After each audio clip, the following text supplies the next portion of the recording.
दो अलग अलग दुनियाओं जैसे दो स्कूल्स, एक तरफ चिदोरी का बैड बॉय रिंतारो और दूसरी तरफ इलीट किकियो की एक स्वीट लड़की। ये कहानी है उन दोनों के अनएक्सपेक्टेड कनेक्शन की। चलो शुरू करते हैं एपिसोड 1 का रिकैप। रिंतारो चुपचाप अपनी क्लास में बैठा होता है, सोच में डूबा हुआ। जब वो पड़ोस की बिल्डिंग को अलग करने वाले पर्दों की तरफ देखता है तो सोचता है कि उनके पार कौन सी दुनिया है, एक ऐसी दुनिया जिसका हिस्सा बन पाना उसे कभी मुमकिन नहीं लगता। तभी बाहर कुछ रिंतारो के दोस्त दो बदमाशों के साथ टेंस सिचुएशन में फंस जाते हैं। माहौल गर्म हो जाता है जब उनमें से एक अननोन लड़का उन पे इल्जाम लगाता है कि वो चिदोरी हाई स्कूल के हैं। वो किसी लंबे सुनहरे बालों वाले लड़के को ढूंढ रहे होते हैं और उसका एहसान उनके जूनियर पर बाकी है। अयातो और साकु तुरंत समझ जाते हैं कि बात रिंतारो की हो रही है। तभी रिंतारो उन बदमाशों के पीछे आकर खड़ा हो जाता है, एक डरा देने वाला एक्सप्रेशन लेकर। वो अभी प्रॉपरली माफी भी नहीं मांग पाता कि वो दोनों ठग डर के मारे भाग जाते हैं। लेकिन रिंतारो के दोस्त इस मदद को अप्रिशिएट करने की बजाय गुस्सा हो जाते हैं। शोहे तो अपना फ्रस्ट्रेशन निकाल देता है और रिंतारो को ब्लेम करता है कि उसकी ही वजह से ऐसे लोग अट्रैक्ट होते हैं। रिंतारो एक्सप्लेन करता है, कल रात उसने अपने घर के पास किसी के चीखने की आवाज सुनी थी। चीटिंग का कुछ सीन था।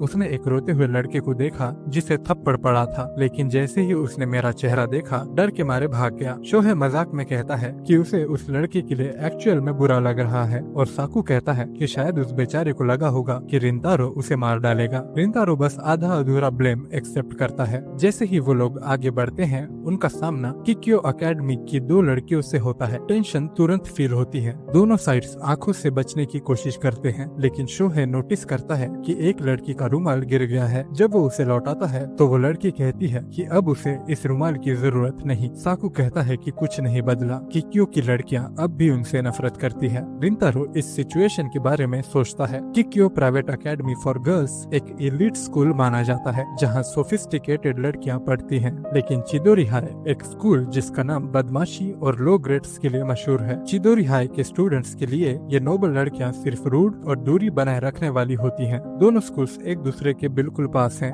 लेकिन चिदोरी के स्टूडेंट्स ने कभी किक्यो का क्लासरूम तक नहीं देखा और ग्रेजुएशन के बाद शायद कभी मिलना भी ना हो। फिर शोहे रिंतारो को कैरियोके चलने बोलता है, लेकिन वो मना कर देता है। उसकी मॉम ने टेक्स्ट भेजा होता है कि घर के केक शॉप में मदद चाहिए। बारिश तेज हो रही होती है। रिंतारो भाग के बेकरी पहुंचता है जहां उसकी माँ उसे डांटती है लेट आने के लिए। रिंतारो कहता है कि स्कूल दूर है और बारिश की वजह से देर हो गई, लेकिन माँ कहती है कोई बात नहीं, सिर्फ एक कस्टमर है और बारिश के कारण और कोई नहीं आएगा। रिंतारो बताता है कि उनकी फैमिली की केक शॉप है और उसे कभी कभी मदद करनी पड़ती है। उसने ये स्कूल में कभी नहीं बताया। तभी उसकी नजर एंट्रेंस के पास भीगे हुए छाते पर जाती है। उसे याद आता है कि माँ ने कहा था एक ही कस्टमर है। जब वो देखने जाता है तो देखता है एक लड़की केक में इतनी बिजी है कि सब भूल गई है। उन दोनों की नजर एक दूसरे से मिलती है और लड़की चौंक कर जाती है। रिंतारो तुरंत उसके लिए पानी लाता है। थोड़ा ऑकवर्ड मोमेंट होता है, लेकिन लड़की माफी मांगती है और रिंतारो जेंटल तरीके से रिप्लाई करता है। वो अंदर से हैरान होता है कि वो लड़की कितना केक खा सकती है। लड़की केक खत्म करके जल्दी से निकल जाती है और रिंतारो सोचता है कि क्या उसने उसे डरा दिया। फिर उसकी माँ बताती है कि वो लड़की रेगुलर कस्टमर है, वागुरी-सान, जो महीने में कुछ बार आती है। रिंतारो थोड़ा गिल्ट फील करता है कि कहीं उसकी वजह से अब वो वापस ना आए। माँ कहती है कि वागुरी ऐसी लड़की नहीं है जो आसानी से डर जाए और अगर वो ना भी आए तो हम उसे केक से वापस बुला लेंगे। अगली सुबह क्लास में रिंतारो का ध्यान बार बार भटकता है। सोचता है कि क्या वो लड़की सच में इतनी ट्रॉमेटाइज्ड हो गई। वो इवन सोचता है कि आसपास के मिडिल स्कूल्स जाके माफी मांगेगा, लेकिन तुरंत समझ जाता है कि वो कितना वियर्ड लगेगा। रात को जब वो अपने रूम में किताब पढ़ रहा होता है, उसकी माँ अंदर आती है एक शॉकिंग न्यूज के साथ। वागुरी-सान आई है और वो तुमसे बात करना चाहती है। इससे पहले रिंतारो वागुरी से माफी मांगी उसे डराने के लिए वागुरी उसे ट्रीट के लिए इनवाइट करती है। वो दोनों उसी की बेकरी में टेबल पर बैठ जाते हैं। रिंतारो कंफ्यूज होता है, उससे छोटे उम्र की लड़की उसे ट्रीट कर रही है और वो भी उसी के स्टोर में। वो रिंतारो को केक ऑफर करती है कल रात भाग जाने के लिए, सॉरी कहने के लिए, लेकिन उसकी नजर बार बार केक पर जा रही होती है। रिंतारो कहता है कि वो ये केक खा सकती है। वो पहले मना करती है, फिर फाइनली मान जाती है। केक खत्म होने के बाद वो उससे उसका नाम पूछती है और खुद का इंट्रोडक्शन देती है काओरुको वागुरी। रिंतारो कहता है मेरा नाम है रिंतारो सुमोगी, लेकिन वो सोचता है ऐसी लड़की मेरा नाम क्यों जानना चाहती है। वो धीरे से कहती है। अब उसे फाइनली उसका नाम पता चल गया। जब रिंतारो पूछता है इसका मतलब क्या है तो वागुरी थोड़ा शर्मा जाती है और कहती है कि उसने उसे पहले बेकरी में देखा है। ये उनकी पहली मुलाकात नहीं थी। उसने कभी रिंतारो से डर महसूस नहीं किया, न पहले न अब। कल रात को वो सिर्फ इसलिए भाग गई थी क्योंकि पहली बार किसी लड़के ने उसे उस नजर से देखा था और उसका दिल जोर जोर से धड़कने लगा था। रिंतारो स्टन्ड हो जाता है। अक्सर लोग उसे देखकर डर जाते हैं, लेकिन वो कुछ और महसूस कर रही थी। बातें खत्म होती है और वागुरी कहती है कि वो कुछ केक लेना चाहती है। केक लेने के बाद दोनों स्टोर के बाहर खड़े होते हैं। रिंतारो कहता है कि मैं तुम्हें ट्रेन स्टेशन तक छोड़ दूंगा, लेकिन वागुरी पोलाइटली मना कर देती है। वो कहती है कि वो अकेले जा सकती है। जाने से पहले वो पलटती है और कहती है कि उसे कभी रिंतारो से डर नहीं लगा, एक बार भी नहीं। और फिर वो चली जाती है, लेकिन उन्हें पता भी नहीं होता कि पीछे से वही दो बदमाश उन्हें देख रहे होते हैं। रिंतारो घर आके अपने थॉट्स में खो जाता है। उसने कभी इस तरह की काइंडनेस महसूस नहीं की थी। उसकी माँ अंदर आकर कहती है कि वागुरी अपना केक भूल गई है, लेकिन तभी वो दो लड़के वागुरी को घेर लेते हैं, उसे छेड़ते हैं और रिंतारो के बारे में बदनाम कर देने वाली बातें कहते हैं कि वो एक खतरनाक गुंडा है जो मिडिल स्कूल से डर का दूसरा नाम है। रिंतारो ये सब सुन लेता है और तुरंत साइट पर पहुंच जाता है। वो थग्स रिंतारो की बुराई कर रहे होते हैं। तब वागुरी फाइनली बोलती है क्या तुमने कभी रिंतारो से बात की है? जब वो कहते हैं नहीं और कभी नहीं करेंगे तो वागुरी गुस्से में कहती है अगर तुम उसे जानते भी नहीं हो तो उसके बारे में बुरा बोलना बंद करो। माहौल बदल जाता है। एक थग कन्फेस करता है कि वो वागुरी का यूज कर रहा था रिंतारो से बदला लेने के लिए। फिर वो वागुरी को पंच मारने जाता है, लेकिन रिंतारो बीच में आ जाता है और मुक्का खाकर दीवार से टकरा जाता है। उसके सिर से खून निकलने लगता है। फिर भी रिंतारो शांत रहता है और कहता है अगर तुम्हें रिवेंज मिल गया तो अब चले जाओ। दोनों लड़के डर के मारे भाग जाते हैं। वागुरी घबरा जाती है और खून रोकने की कोशिश करती है। रिंतारो कहता है ये उसकी गलती नहीं है, वॉल से ज्यादा चोट लगी, लेकिन वागुरी मानने को तैयार नहीं। वो पूछती है तुमने बचने की कोशिश क्यों नहीं की? रिंतारो धीरे से कहता है ये उसकी सजा है तुम्हें इस सब में इन्वॉल्व करने की। उसके दिमाग में वागुरी के वर्ड्स का एको होता है। उसने उन गुंडों को रोका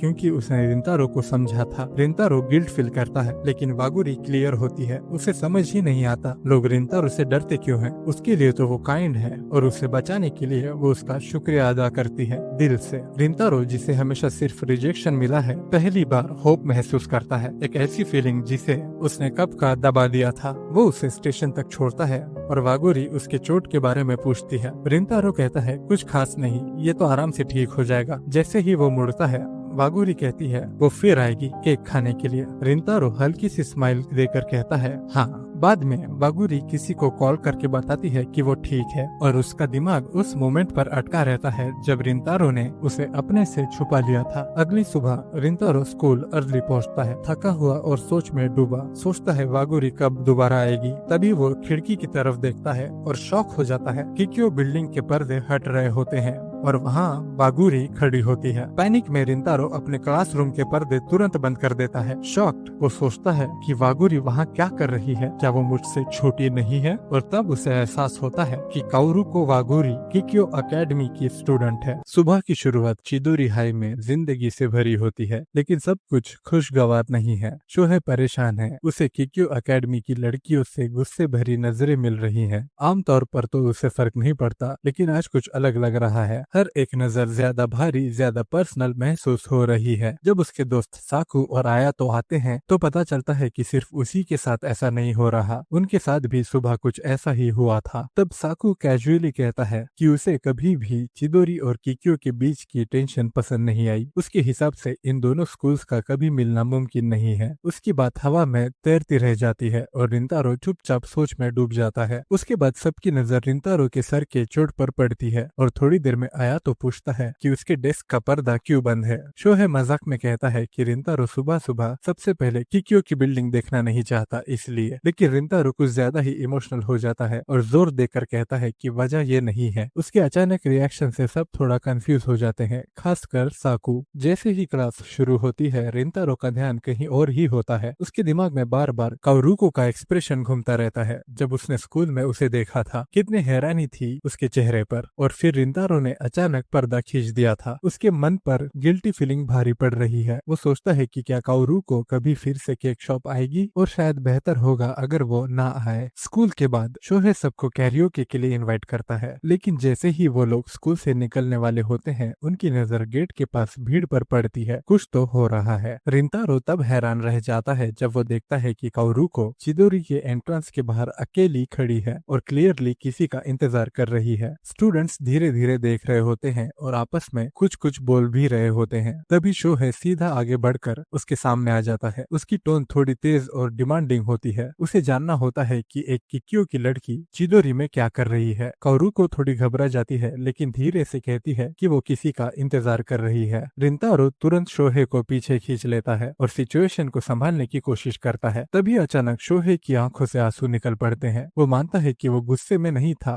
बल्कि जेलस था। उसे चुभता है कि उनके इस रैग स्कूल का कोई लड़का शायद सच में गर्लफ्रेंड बना रहा है। लेकिन सब कुछ शांत होने से पहले ही काओरुको के किक्यो वाले फ्रेंड्स वहां आ जाते हैं। वो शोहे को धक्का देते हुए काओरुको को वापस खींच लेते हैं। गेट के दूसरी तरफ और भी किक्यो स्टूडेंट्स जमा हो जाती हैं। कुछ गॉसिप कर रही होती हैं और बाकी तीखी नजरों से देख रही होती हैं। शोहे गुस्से में एक अपॉलॉजी मांगता है धक्का देने के लिए, लेकिन एक लड़की उसका हाथ झटक देती है ठंडी नजरों के साथ। जैसे ही काओरुको को वापस खींचा जाता है, वो अपने कंधे के ऊपर मुड़कर रिंतारो की तरफ देखती है। उसके चेहरे पर एक चुप सी चिंता साफ नजर आती है। सीन खत्म होता है। भीड़ धीरे धीरे छट जाती है। रिंतारो के दोस्त कैरियोके की तरफ बढ़ जाते हैं, लेकिन रिंतारो पीछे रह जाता है, गहरी सोच में डूबा हुआ। उसके दिल का एक हिस्सा चुपके से उम्मीद करता है शायद काओरुको उसका ही इंतजार कर रही थी, लेकिन फिर वो उस ख्याल को झटक देता है, ये सोचकर कि शायद ये सब उसका वहम ही है। कैरियोके में माहौल काफी अपबीट होता है। शोहे जोर जोर से गाता है, लेकिन रिंतारो का ध्यान कहीं और ही होता है। दूसरे लोग भी नोटिस कर लेते हैं। साकू और आयातो उसकी चोट का जिक्र करते हैं और बताते हैं कि वो पूरे दिन कितना अजीब बिहेव कर रहा है। वो उससे आराम से पूछते हैं, लेकिन रिंतारो बस मुस्कुरा कर बात टाल देता है। वो लोग ज्यादा फोर्स नहीं करते, बस इतना याद दिला देते हैं कि अगर कभी बात करनी हो तो वो हमेशा उसके साथ हैं। उस शाम रिंतारो देखता है कि केक शॉप अभी भी चालू है। जब वो अंदर जाता है तो उसे हैरानी होती है देखकर कि काओरुको वहां उसका इंतजार कर रही है। वो उसे एक प्यारी सी मुस्कान के साथ ग्रीट करती है और दिन के घटना के लिए माफी मांगती है। रिंतारो थोड़ा घबरा जाता है, कुछ बोल नहीं पाता, सिर्फ हिचकिचाता है। तभी उसकी माँ वहां आ जाती है, उसे डांट लगाती है कि उसने काओरुको को इतनी देर तक रुकवाया और उसे केक ऑफर करती है। काओरुको पोलाइटली मना कर देती है, लेकिन उसका पेट जोर से आवाज कर देता है। सब हंस पड़ते हैं, खासकर रिंतारो की मॉम। शर्म से लाल होकर काओरुको आखिरकार मान जाती है और रिंतारो के साथ केक शेयर करने के लिए तैयार हो जाती है। जब काओरुको केक खा रही होती है, रिंतारो चुपचाप उसे देखता रहता है। तो बहुत शांत और खुश लगती है। जब वो शोहे के बारे में पूछती है तो रिंतारो उसे यकीन दिलाता है कि सब ठीक है। फिर थोड़ा झिझक कर वो पूछता है असल में वो चिदोरी क्यों आई थी। काओरुको ईमानदारी से जवाब देती है वो उससे मिलने ही चिदोरी आई थी। वो फिर से माफी मांगने लगती है, लेकिन रिंतारो अचानक कह देता है कि उसका आना उसे खुशी दे गया। ये बोलने के बाद वो शर्मा जाता है और बात को वापस लेने की कोशिश करता है, लेकिन काओरुको उसे रोक देती है। वो कहती है कि उसकी बात सुन के उसे भी खुशी हुई। दोनों चुपचाप बैठे रहते हैं। दोनों के चेहरे लाल पड़ चुके होते हैं और किसी को समझ नहीं आता क्या बोले। आखिर रिंतारो मान लेता है कि उसे लगा था जब काओरुको को पता चलेगा कि वो चिदोरी का स्टूडेंट है तो शायद वो केक शॉप आना बंद कर देगी, लेकिन काओरुको उसे सरप्राइज कर देती है। वो कहती है कि उसे खुशी हुई कि वो चिदोरी से है। वो ये क्यों कहती है ये नहीं बताती, बस खड़ी होती है और कहती है कि वो सिर्फ उसे थोड़ा और अच्छे से जानना चाहती थी। जब काओरुको वहां से चली जाती है, रिंतारो उसके चेहरे पर कुछ और भी देख लेता है, जैसे कोई पछतावा या अफसोस। ये बात उसके मन को चुभ जाती है। वो उसके आधे खाए हुए केक को देखता रहता है और उसके अंदर धीरे धीरे गिल्ट भरने लगता है। उसकी माँ वापस आती है और तुरंत समझ जाती है कि कुछ तो गलत है। फिक्र में वो उसे लिविंग एरिया में ले जाती है। जब रिंतारो अपना दिल खोलता है तो वो शांति से सुनती है। फिर उसके माथे पर एक हल्का सा थप्पक मार देती है। वो उसे डांटती है कि उसने काओरुको को अकेले जाने दिया, लेकिन उससे भी ज्यादा वो उसकी असली गलती बताती है। उसने काओरुको को उसी तरह जज किया जैसे लोग हमेशा उसे जज करते आए हैं। काओरुको ने कभी भी उसे नीचा नहीं समझा। उसने तो स्कूल राइवलरी के बावजूद रिंतारो के करीब आने की कोशिश की। ये बात समझकर रिंतारो को अपने ही डबल स्टैंडर्ड्स का एहसास होता है। गुस्से और फ्रस्ट्रेशन में वो अपने आप को मुक्का मार देता है, इतना जोर से कि खून निकल आता है। उसकी माँ तुरंत भागकर उसकी चोट साफ करती है, फिर से डांटती है, लेकिन अब साफ दिख रहा होता है कि रिंतारो के अंदर कुछ बदल गया गया है। अगले दिन सुबह काओरू को हमेशा की तरह जल्दी किक्यो पहुंचती है, लेकिन इस बार वहां कोई उसका इंतजार कर रहा होता है। रिंतारो उसके स्कूल के गेट के बाहर खड़ा होता है। जैसे ही वो उसे देखता है तुरंत माफी मांगता है सबके लिए, उससे दूर भागने के लिए, उसके जज्बात को इग्नोर करने के लिए और उसे समझने की कोशिश ना करने के लिए। काओरू को शर्म आ जाती है, झुक कर बैठ जाती है और अपना चेहरा छुपा लेती है। वो भी माफी मांगती है उसे परेशान करने के लिए, लेकिन रिंतारो उसके पास झुक कर बैठता है और कहता है कि अब बस करे। अब उसे समझ आ गया है कि काओरू को हमेशा उसके साथ ईमानदार रही है और अब उस पर उसका भी फर्ज है कि वो उसके साथ वही ईमानदारी दिखाए। वो कन्फेस करता है कि उसके लिए काओरू का स्कूल कभी इम्पोर्टेंट था ही नहीं, असल बात तो कुछ और थी। जो बात उसे चुभी वो ये थी कि लोग किक्यो को बुरा कह रहे थे, जबकि अब उसे पता था कि काओरू को भी वहीं से है। उसे बर्दाश्त नहीं हुआ कि लोग उसके बारे में ऐसी बातें कर रहे थे और यही वजह थी कि उसके जज्बात उलझ गए। वो मानता है कि उसने गलत किया और दूसरों की बातों को अपने नजरिए पर असर डालने दिया। वो एक बार फिर से साफ साफ कहता है उसे सच में खुशी हुई थी कि काओरू को उसका इंतजार कर रही थी। काओरू को एक पल के लिए स्टन्ड रह जाती है, लेकिन फिर एक चमकदार मुस्कान के साथ हंस पड़ती है। वो उसे माफ कर देती है और थोड़ा मजाक करते हुए अपना प्रॉपर इंट्रोडक्शन फिर से देती है, जैसे नए से शुरुआत हो रही हो। फिर वो कह देती है कि उनके स्कूल्स मैटर नहीं करते, जो सच में इम्पोर्टेंट है वो ये है कि दोनों एक दूसरे को इंसान के रूप में समझें। क्योंकि क्लास अभी शुरू नहीं हुई है, काओरू को एक छोटी सी रिक्वेस्ट करती है कि दोनों अपने अपने क्लासरूम में जाएं और सिर्फ एक बार चुपके से एक दूसरे को विंडो से वेव करें जब कोई देख ना रहा हो। रिंतारो मान जाता है। जैसे ही वो अपनी सीट पर बैठता है उसकी नजर सामने पड़ती है, काओरू को वहां होती है। जैसे ही वो पर्दा खोलती है उसका चेहरा खुशी से चमक उठता है और वो दोनों हाथों से जोर जोर से वेव करती है। रिंतारो भी चुपचाप हाथ हिलाता है और उसे देखते रहता है। उसकी मुस्कान उसके दिल को छू जाती है और उस एक शांत पल में रिंतारो एक फैसला लेता है कि वो काओरू के बारे में और ज्यादा जानना चाहता है और उस नर्म अजनबी सी दुनिया के बारे में भी जो काओरू ने उसके लिए धीरे धीरे खोलनी शुरू की है। रिंतारो और शोहे क्लास में फंसे हुए हैं, गर्मी से परेशान होकर सोच रहे हैं काश वो किसी होटल जा पाते, एसी फुल चलाकर सीधा सो जाते। शोहे कहता है कि वो बोरियत से मरना चाहता है, लेकिन अचानक उसे याद आता है कि स्पोर्ट्स डे आ रहा है और वो रिंतारो को बताता है कि वो कितना जीतना चाहता है, पर उनके टीचर अनाउंस करते हैं कि वो दोनों स्पोर्ट्स फेस्टिवल में पार्टिसिपेट नहीं कर सकते। जब वो पूछते हैं कि क्यों, तो टीचर सख्ती से कहते हैं कि जो भी मिड टर्म्स एग्जाम में फेल हुआ है उसे मेकअप एग्जाम्स देने पड़ेंगे। शोहे टीचर से मिन्नत करता है कि थोड़ा रहम करें। आखिर में टीचर मान जाते हैं, लेकिन सिर्फ तब अगर वो अच्छे मार्क्स लाए और स्पोर्ट्स फेस्टिवल जीते। टीचर ये तक प्रॉमिस करते हैं कि अगर दोनों चीजें कर ली तो वो उन्हें आइसक्रीम भी खिलाएंगे। वापस क्लास में शोहे का दिमाग हिलने लगता है। उसे रियलाइज होता है कि उसका बेवकूफ दिमाग सच में ये सब हैंडल नहीं कर सकता। मजबूरी में वो साकू से गुहार करता है कि वो उन्हें पढ़ाए, क्योंकि उनके ग्रुप में सबसे ज्यादा स्मार्ट तो वो ही है। लेकिन साकू मना कर देता है, याद दिलाते हुए कि पिछले साल भी सब उसकी मदद के बावजूद फेल हो गए थे। आया तो रिंतारो से पूछता है कि सब ठीक है या नहीं,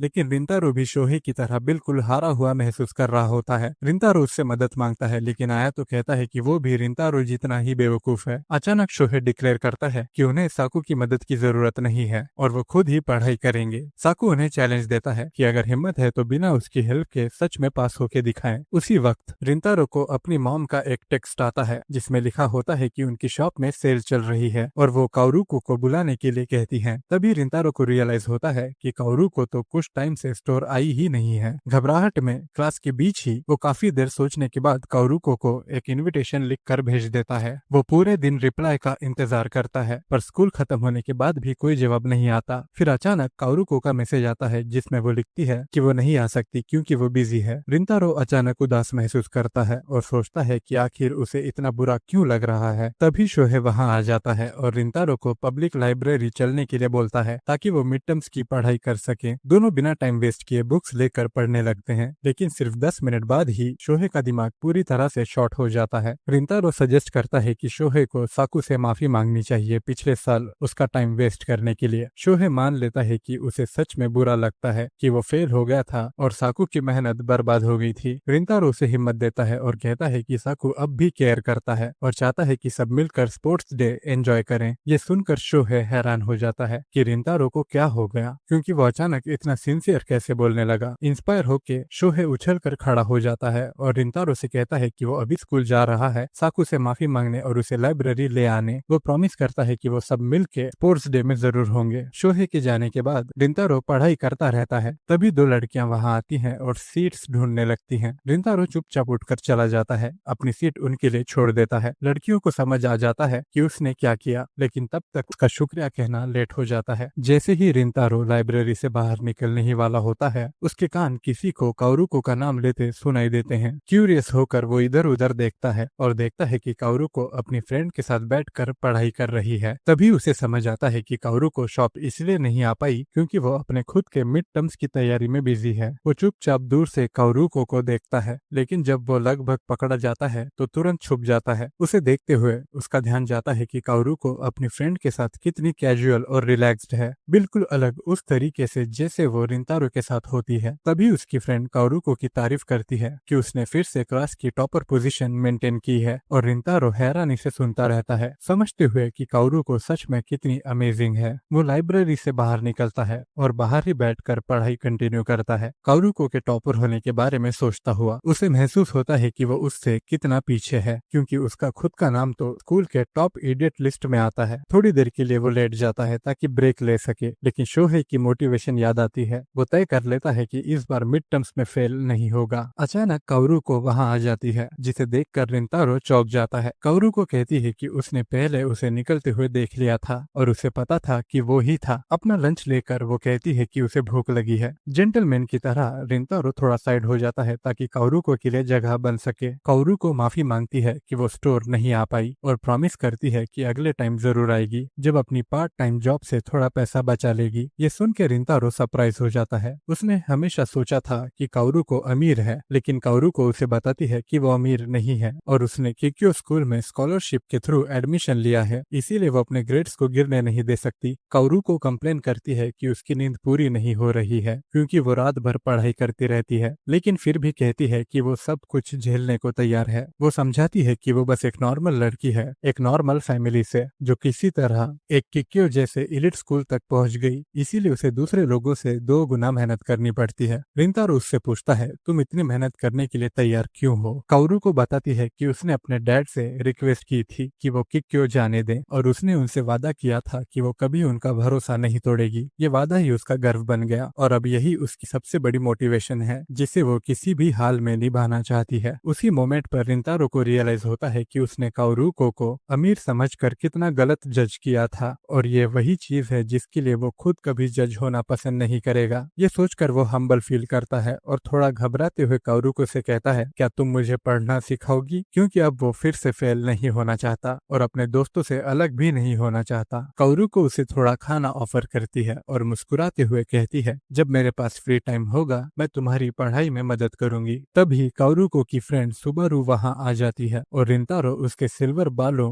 और डरावनी नजर से स्टन रह जाता है। बिना किसी हेजिटेशन के सुबारू तुरंत समझ जाती है कि रिंतारो चिदोरी का स्टूडेंट है और गुस्से में उससे बोलती है, दोबारा कभी काउरुको के आसपास भी सांस लेने की हिम्मत मत करना। काउरुको कोशिश करती है सुबारू को शांत करने की, लेकिन सिचुएशन और बिगड़ जाती है जब शोहे और बाकी लोग वहां आ जाते हैं। रिंतारो को किक्यो के स्टूडेंट्स से घिरा देखकर माहौल तुरंत टेंस हो जाता है और सुबारू गुस्से में चिदोरी के स्टूडेंट्स की बुराई करती है। यह सुनकर शोहे का गुस्सा फट पड़ता है, उसे ये बिल्कुल भी पसंद नहीं आता। शोहे उसे कन्फ्रंट करता है, लेकिन जैसे ही उसकी नजर काउरुको पर पड़ती है वो और करीब जाने लगता है। तभी रिंतारो बिना सोचे समझे उसे पीछे खींच लेता है। दूसरी तरफ सुबारू भी काउरुको को तुरंत अपनी तरफ खींच लेती है। दोनों तरफ से ये रिएक्शन इतना अचानक होता है कि कोई समझ ही नहीं पाता कि उन्होंने ऐसा क्यों किया। फिर सुबारू और भी घटिया कमेंट करती है। यह सुनकर साकू का पेशेंस टूट जाता है और वो तुरंत सुबारू को रोस्ट करना शुरू कर देता है। बिना रुके उसके पूरे खानदान की भी बेइज्जती करता है। सुबारू विजिबली हर्ट दिखाई देती है, लेकिन साकू बिल्कुल नहीं रुकता। लेकिन रिंतारो साकू को रोक देता है। वो झूठ बोलता है कि उसने काउरुको के पास सिर्फ इसलिए जाने की कोशिश की थी क्योंकि वो उस दिन उसे डरा देने के लिए माफी मांगना चाहता था। शोहे और आया तो कंफ्यूज हो जाते हैं क्योंकि असल में तो उस दिन काउरुको को शोहे ने डराया था, रिंतारो ने नहीं। फिर शोहे सच्चे दिल से काउरुको से माफी मांगता है कि उसने उसे डरा दिया था, जो सबको सरप्राइज कर देता है। काउरुको भी झुककर शोहे से माफी मांगती है कि उसकी वजह से सब लोग अनकंफर्टेबल फील कर रहे थे। सुबारू उसे रोकने की कोशिश करती है, लेकिन काउरुको इंसिस्ट करती है कि जाने से पहले वो भी रिंतारो से माफी मांगे। सुबारू गुस्से गुस्से में मना कर देती है और वहां से निकल जाती है। काओरू को आखिरी बार झुककर माफी मांगती है और फिर चुपचाप सुबारू के पीछे चली जाती है। लड़के थोड़े कन्फ्लिक्टेड फील करते हैं ये देखकर कि एक किकियो की लड़की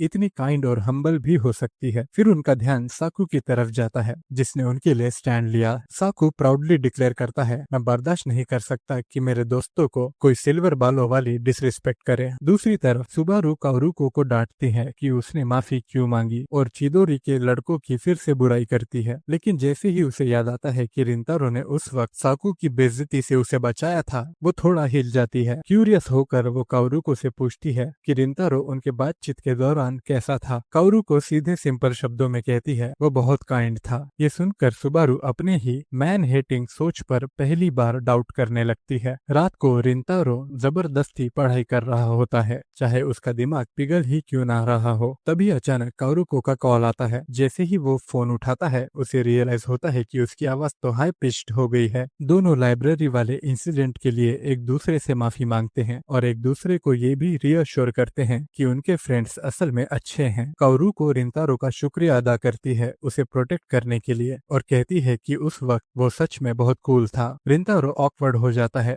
क्योंकि उसे पहली बार किसी ने ये कहा था। वो दोनों बात करते हैं कि कब मिलकर पढ़ाई करेंगे और रिंतारो नोटिस करता है कि काओरुको अभी भी उससे काफी फॉर्मल तरीके से बात कर रही है। वो उससे पूछता है कि क्या वो हमेशा इतनी फॉर्मल रहेगी। काओरुको हल्का सा हंसी में कहती है, मैं तो सिर्फ तुम्हारे शॉप की कस्टमर हूँ। ये सुनकर रिंतारो थोड़ा डिसअपॉइंटेड फील करता है क्योंकि उसने सोचा था कि अब दोनों एक दूसरे के ज्यादा करीब आ गए हैं। हिम्मत जुटाकर वो काओरुको से कहता है, तुम्हें मुझसे इतना फॉर्मल रहने की जरूरत नहीं है। थोड़ी देर की खामोशी के बाद काओरुको मान जाती है और कहती है कि अब वो उससे एक दोस्त की तरह बात करेगी। फिर दोनों कॉल एंड कर देते हैं। उसी मोमेंट में रिंतारो को महसूस होता है कि उसका चेहरा गर्म हो गया है। वो सोचता है कि काओरुको ने उसकी बात का क्या रिएक्शन दिया होगा। दूसरी तरफ काओरुको का चेहरा कानों तक मुस्कुरा रहा होता है, पूरी तरह से फ्लस्टर्ड, क्योंकि रिंतारो ने अभी अभी इतना रेस ड्रॉप कर दिया था कि वो खुद भी संभाल नहीं पाई। कुछ दिन बाद रिंतारो सुबह जल्दी उठता है, थोड़ा घबराहट और एक्साइटमेंट दोनों महसूस करते हुए। आज वो दिन है जब उसे काओरुको के साथ पढ़ाई करनी है। वो ट्रेन में चढ़ जाता है काओरुको से मिलने के लिए और कुछ लड़कियां उसकी हाइट की तारीफ करती हैं। जब वो खिड़की से बाहर देखता है तो वही जाना पहचाना नजारा दिखता है, लेकिन आज पता नहीं क्यों सब कुछ अलग लग रहा है, जैसे वो किसी नए शहर में जा रहा हो। ट्रेन से उतरते ही उसे रियलाइज होता है कि वो टाइम से पहले पहुंच गया है, लेकिन उसके सरप्राइज के लिए काओरुको पहले से ही वहां होती है। एक ब्राइट स्माइल के साथ उसका वेलकम करती है। उसे ऐसे देखकर रिंतारो चाहे ना चाहे ये महसूस करता है कि काओरुको कितनी क्यूट लग रही है। थोड़ी देर बाद वो दोनों एक कोजी कैफे में बैठ जाते हैं जहाँ काओरुको हमेशा से जाना चाहती थी। काओरुको हर बाइट को एंजॉय करती है। उसके चेहरे से क्लियरली दिख रहा होता है कि वो कितनी खुश है, जबकि रिंतारो चुपचाप उसे देखता रहता है। उसे याद आता है कि काओरुको तब सबसे ज्यादा खुश लगती है जब वो कुछ खा रही होती है। जब रिंतारो खुद एक बाइट लेता है तो उसे समझ आता है कि क्यों खाना सच में कमाल का होता है। वो अपना स्टडी सेशन शुरू करते हैं। मैथ से शुरुआत होती है। एक पॉइंट पर रिंतारो अपनी बुक में एक प्रॉब्लम दिखाने की कोशिश करता है और काओरुको उसके करीब झुक जाती है। बिना सोचे समझे काफी पास आ जाती है। ये मोमेंट दोनों को ऑफ गार्ड पकड़ लेता है और वो तुरंत पीछे हट जाते हैं, थोड़े शर्मा जाते हैं। चाहे वो जितनी भी कोशिश करे फोकस करने की, उनका ध्यान क्लियरली कहीं और होता है। इस वजह से कंसंट्रेट करना मुश्किल हो जाता है। अचानक काओरुको पूछती है कि रिंतारो इतना डिटरमाइंड क्यों है फेल ना होने के लिए। रिंतारो मानता है कि वो चाहता है अपने दोस्तों के साथ स्पोर्ट्स फेस्टिवल एंजॉय करना। काओरुको फिर थोड़ा मजाक में पूछती है, क्या तुम अपने दोस्तों से प्यार करते हो, जो रिंतारो को एकदम ऑफ गार्ड पकड़ लेता है। थोड़ी देर सोचने के बाद वो कहता है कि हाँ, उसे वाकई में अपने दोस्तों की परवाह है। काओरुको उससे कनेक्ट करने के लिए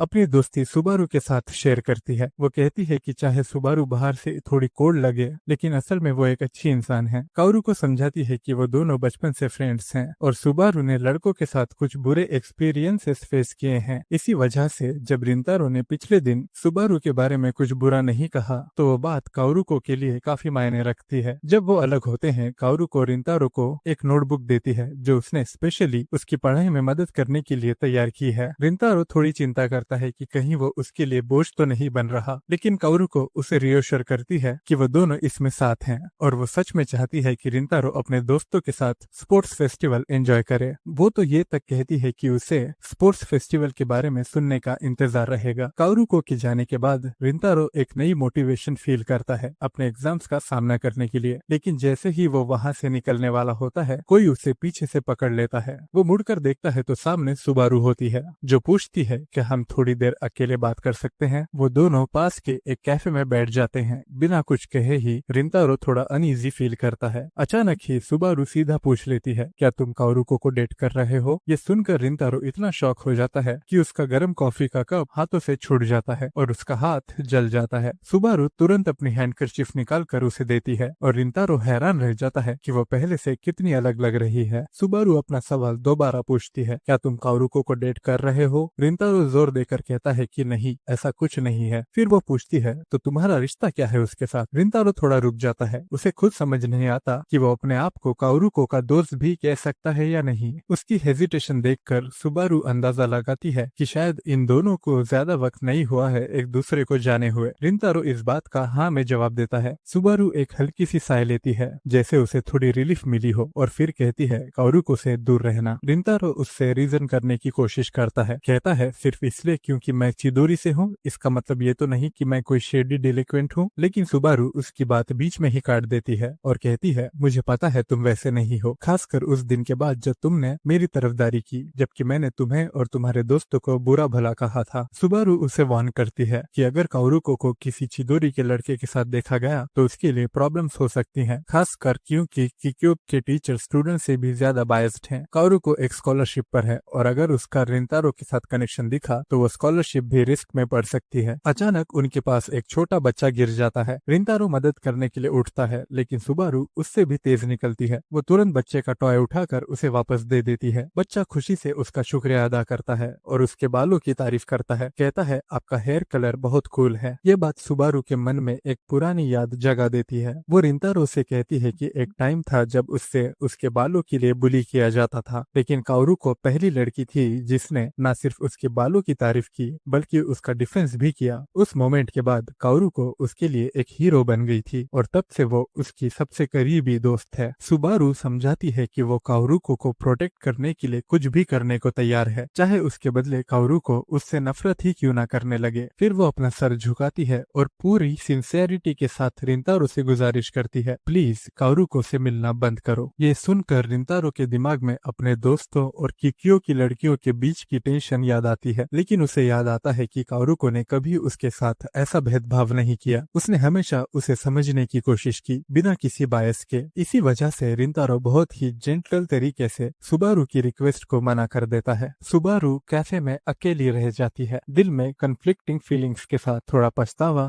थोड़ी बेचैनी और थोड़ा बेवकूफी का एहसास होता है, क्योंकि रिंतारो के साथ उसने काओरुको को पहली बार इतना खुलकर इतनी रोशनी से मुस्कुराते हुए देखा था। ट्रेन से घर लौटते वक्त रिंतारो के दिमाग में सुबारू की बातें घूमती रहती हैं। वो इम्प्रेस्ड होता है कि कैसे कोई इतनी गहराई से किसी और के लिए केयर कर सकता है। ये सोचकर उसके मन में एक सवाल उठता है, क्या उसने कभी किसी के लिए इतना महसूस किया है? तभी दो लड़कियां ट्रेन में चढ़ती हैं और सीट्स ढूंढने लगती हैं। रिंतारो तुरंत खड़ा हो जाता है उन्हें अपनी सीट देने के लिए। लड़कियां उसे पहचान जाती हैं और उसका शुक्रिया अदा करती हैं, याद दिलाते हुए कि उसने पहले भी लाइब्रेरी में उनके लिए अपनी सीट छोड़ दी थी। उनका ग्रेटिट्यूड देखकर रिंतारो थोड़ा हैरान हो जाता है, क्योंकि अक्सर लोग उसे थोड़ा इंटिमिडेटिंग समझते हैं, लेकिन ये मोमेंट उसे काओरुको की याद दिलाता है, कैसे वो भी हमेशा छोटी छोटी बातों के लिए उसका शुक्रिया अदा करती है। धीरे धीरे उसे समझ आने लगता है कि काओरुको जैसी इंसान ने कैसे सुबारू की जिंदगी में रोशनी लाई होगी। अगले दिन स्कूल में टीचर एग्जाम रिजल्ट्स अनाउंस करते हैं। क्लास का माहौल काफी टेंस होता है, लेकिन सबको शॉक करते हुए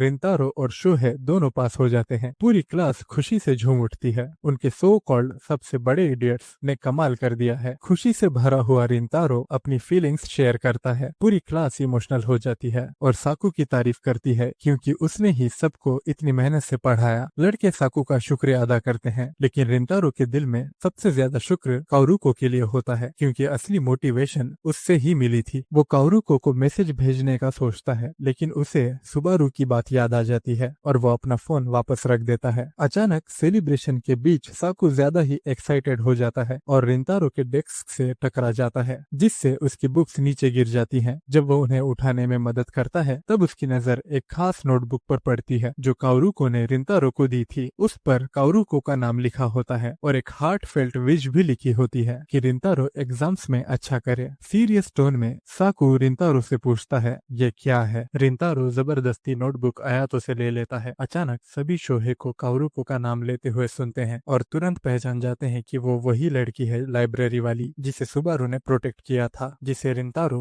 इत्तेफाक से मिला था। लेकिन अब ये किसी इत्तेफाक जैसा नहीं लगता। साकू रिंतारो से सवाल करना शुरू करता है, पूछता है कि उसने कुछ बताया क्यों नहीं। धीरे धीरे उसे समझ आने लगता है कि रिंतारो इतने दिनों से अजीब क्यों बिहेव कर रहा था, इवन किक्यो गर्ल्स को डिफेंड क्यों कर रहा था। एक पॉइंट पर साकू दोबारा दबाव बनाता है, पूछता है कि उसने अपने दोस्तों से सब कुछ छुपाया क्यों। रिंतारो ठंडे लहजे में कहता है कि वो बस इस बारे में बात नहीं करना चाहता। साकू और पूछने की कोशिश करता है लेकिन तभी उनके टीचर बीच में आ जाते हैं। वो सोचते हैं कि दोनों लड़ रहे हैं और उन्हें क्लास शुरू करने को कहते हैं। शोहे तुरंत साकू को वहां से खींच लेता है। इस बीच रिंतारो आयातो से नोटबुक छीनने के लिए माफी मांगता है लेकिन आयातो कहता है कोई बात नहीं। घर लौटकर रिंतारो को समझ आता है कि उससे कितनी बड़ी गलती हो गई है, लेकिन जब उसे याद आता है कि काओरुको ने उसकी टेस्ट में मदद की थी तो वो उसका शुक्रिया अदा करने का फैसला करता है। जब काओरुको पढ़ रही होती है रिंतारो उसे एक मैसेज भेजता है उसकी ट्यूटरिंग के लिए थैंक्स कहते हुए। काओरुको रिप्लाई करती है, उसे टेस्ट पास करने की बधाई देती है और स्पोर्ट्स फेस्टिवल में अपने दोस्तों के साथ अच्छा टाइम बिताने की बेस्ट विशेस देती है। लेकिन रिंतारो अब महसूस करता है कि ये सब शायद नहीं हो पाएगा, जो कुछ भी अभी हुआ उसकी वजह से। अगले दिन शोहे और आयातो पैनिक मोड में होते हैं। उन्हें रिंतारो और साकू के बीच बढ़ती दूरी दिखाई देती है और तब उन्हें एहसास होता है कि उनका मिलके फेस्टिवल एंजॉय करने का सपना धीरे धीरे हाथ से निकलता जा रहा है। आयातो शोहे को गिव अप ना करने के लिए मोटिवेट करता है तो शोहे दोनों को बेसबॉल प्रैक्टिस के लिए इनवाइट करता है, लेकिन जब दोनों मना कर देते हैं तो शोहे का दिल टूट जाता है और वो उदास हो जाता है। स्कूल के बाद जब साकू घर जा रहा होता है आयातो और शोहे अचानक उसके साथ चल पड़ते हैं और कहते हैं कि चलो थोड़ा बैठते हैं और बात करते हैं। साकू उन्हें टाल देता है, कहता है कि बात करने जैसा कुछ है ही नहीं, लेकिन दोनों उसके झूठ को तुरंत पकड़ लेते हैं, जानते हैं कि वो कुछ छुपा रहा है। साकू आगे बढ़ता है लेकिन आखिरकार रुककर अपना गुस्सा निकालता है। पहले तो आयातो और शोहे को लगता है कि साकू इसलिए गुस्सा है क्योंकि रिंतारो किक्यो गर्ल्स के साथ घूम रहा है, लेकिन उनके सरप्राइज की हद नहीं रहती जब साकू सच बताता है कि वो इसलिए गुस्सा है क्योंकि वो रिंतारो के करीब आना चाहता था, उसके लिए वहां होना चाहता था, लेकिन रिंतारो उसे दूर कर रहा है। शोहे एक अलग पर्सपेक्टिव देता है। वो कहता है कि रिंतारो की सबसे कूल बात यह है कि वो बिना जानबूझ के ऐसे काम करता है जो लोगों को शुक्रगुजार बना देते हैं और ये साइड सिर्फ वो लोग देख पाते हैं जो उसके करीब हैं। फिर आयातो पॉइंट आउट करता है कि इस बार रिंतारो ने अपने इमोशंस एक्चुअली एक्सप्रेस किए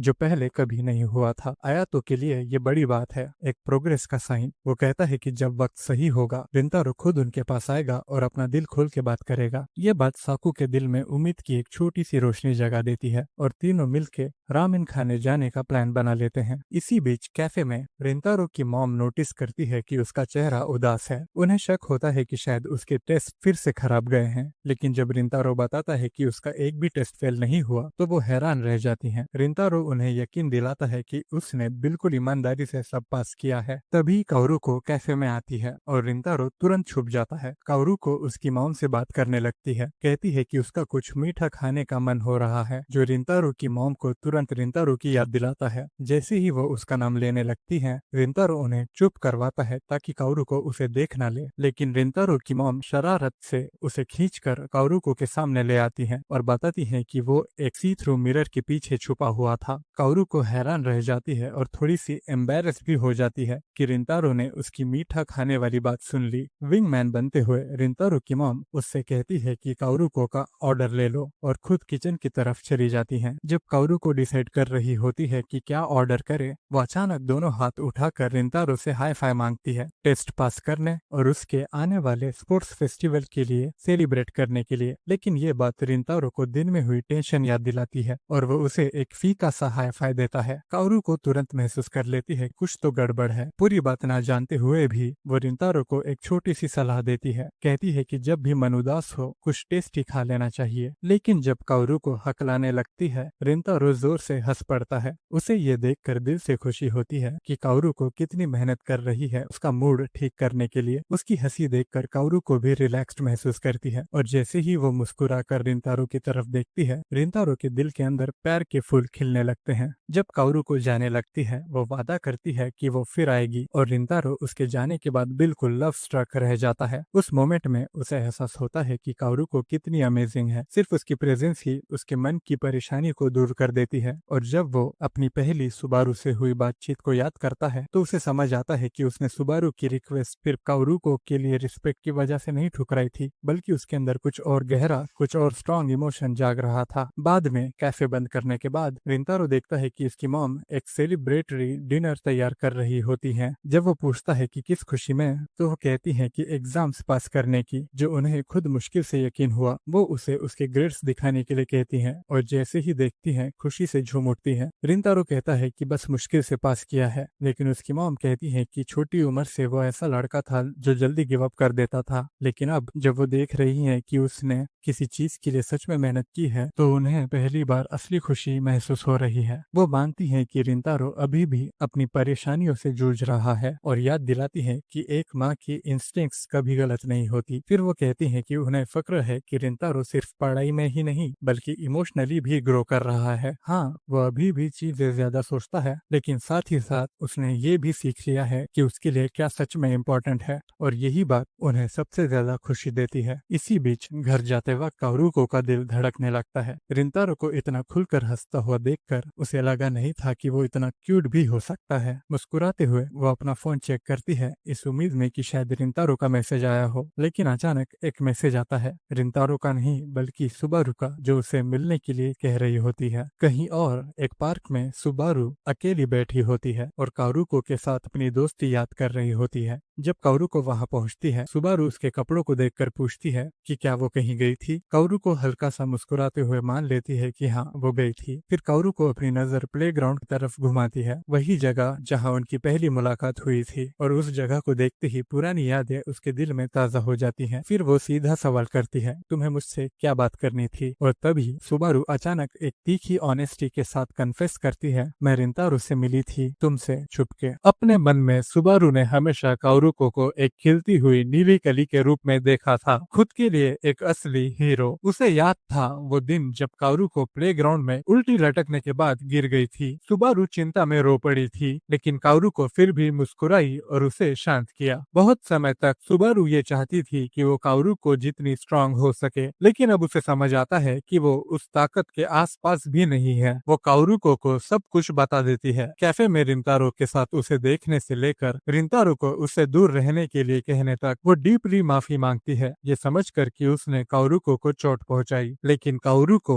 गुस्सा होने के बजाय ये मानती है कि उसने भी सुबारू को दर्द दिया है और अक्सर उसे परेशान करने के लिए माफी मांगती है। उसे इतनी परवाह करने के लिए दयालु कहती है। ये बात सुबारू के दिल को गहरी छू जाती है। वो अपने आप से पूछती है कि काओरुको उससे माफी क्यों मांग रही है, और भी बुरा ये कि वो अपने आप को सिर्फ धरती का कचरा समझने लगती है। रिंतारो का सामना करने के बाद कई दिनों तक सुबारू को ये चिंता थी कि काओरुको उससे उसकी की हुई बातों के लिए नफरत करेगी, लेकिन काओरुको को इतना खुश देखकर उसे समझ आया कि रिंतारो ने कभी काओरुको से सुबारू के उनके बीच दूरी लाने की कोशिश के बारे में नहीं बताया। फिर भी वो अपने अंदर से उस पाप भावना को मिटा नहीं पाई, इसलिए उसने सब कुछ कबूल करने का फैसला किया। लेकिन सब कुछ बताने के बाद भी काओरुको ने उससे नफरत नहीं की, और इस बात से राहत महसूस करने पर सुबारू को बहुत बुरा लगा। आंखों में आंसू भर आए जब उससे समझ आया कि लंबी हो जाने और स्ट्रांग बनने की कोशिश के बावजूद वो अब भी वही डरपोक लड़की है जो आसानी से रो देती है। अपने ही सुकून भरे आंसू में घुटते हुए उसने काओरुको से परेशान करने के लिए माफी मांगी। अंधेरे में काओरुको ने अपनी आंखें रोशनी की तरफ खोली और शांति से सुबारू को पहले की तरह खेलने को बुलाया। उसने मंकी बार से शुरू किया, सुबारू को भी साथ आने का ऑफर दिया। जब सुबारू शांत हो गई तब काओरुको ने बताया कि जिस दिन वो अपने मुंह के बल गिर गई थी उस दिन बहुत ही खौफनाक दर्द हुआ था, लेकिन वो रोई नहीं। क्यों? क्योंकि जब वो उठी उसने देखा कि सुबारू रो रही थी और उसे मरने के लिए मना कर रही थी, यहाँ तक कि कह रही थी कि वो उसके लिए ये दर्द भी ले लेगी। उस पल ने काओरुको को इतना हिला दिया कि वो रोना ही भूल गई। ऐसे पलों ने काओरुको को यकीन दिलाया कि सुबारू दयालु है, लेकिन सुबारू ने इस बात को मानने से इनकार कर दिया। अपने आप को एक बोझ कहा, पर काओरुको का सब्र टूट गया। उसने कहा कि उसके लिए ये देखना दर्दनाक है जब सुबारू अपने आप को नीचा दिखाती है, जबकि उसे इस बात का बिल्कुल भी शक नहीं था कि वो दयालु है। पूरी मजबूती से उसने समझाया कि उसने हमेशा सुबारू को ध्यान से देखा है और अपनी आंखों से उसकी दया देखी है। उसे गले लगाते हुए कारुको ने विनती की कि सुबारू अपने उस दयालु रूप को कभी इनकार ना करे जिसे वो जानती और प्यार करती है। ये सुनकर सुबारू और जोर से रो पड़ी। कारुको ने उसे यकीन दिलाया कि जिस दिन तक सुबारू अपने असली दयालु रूप को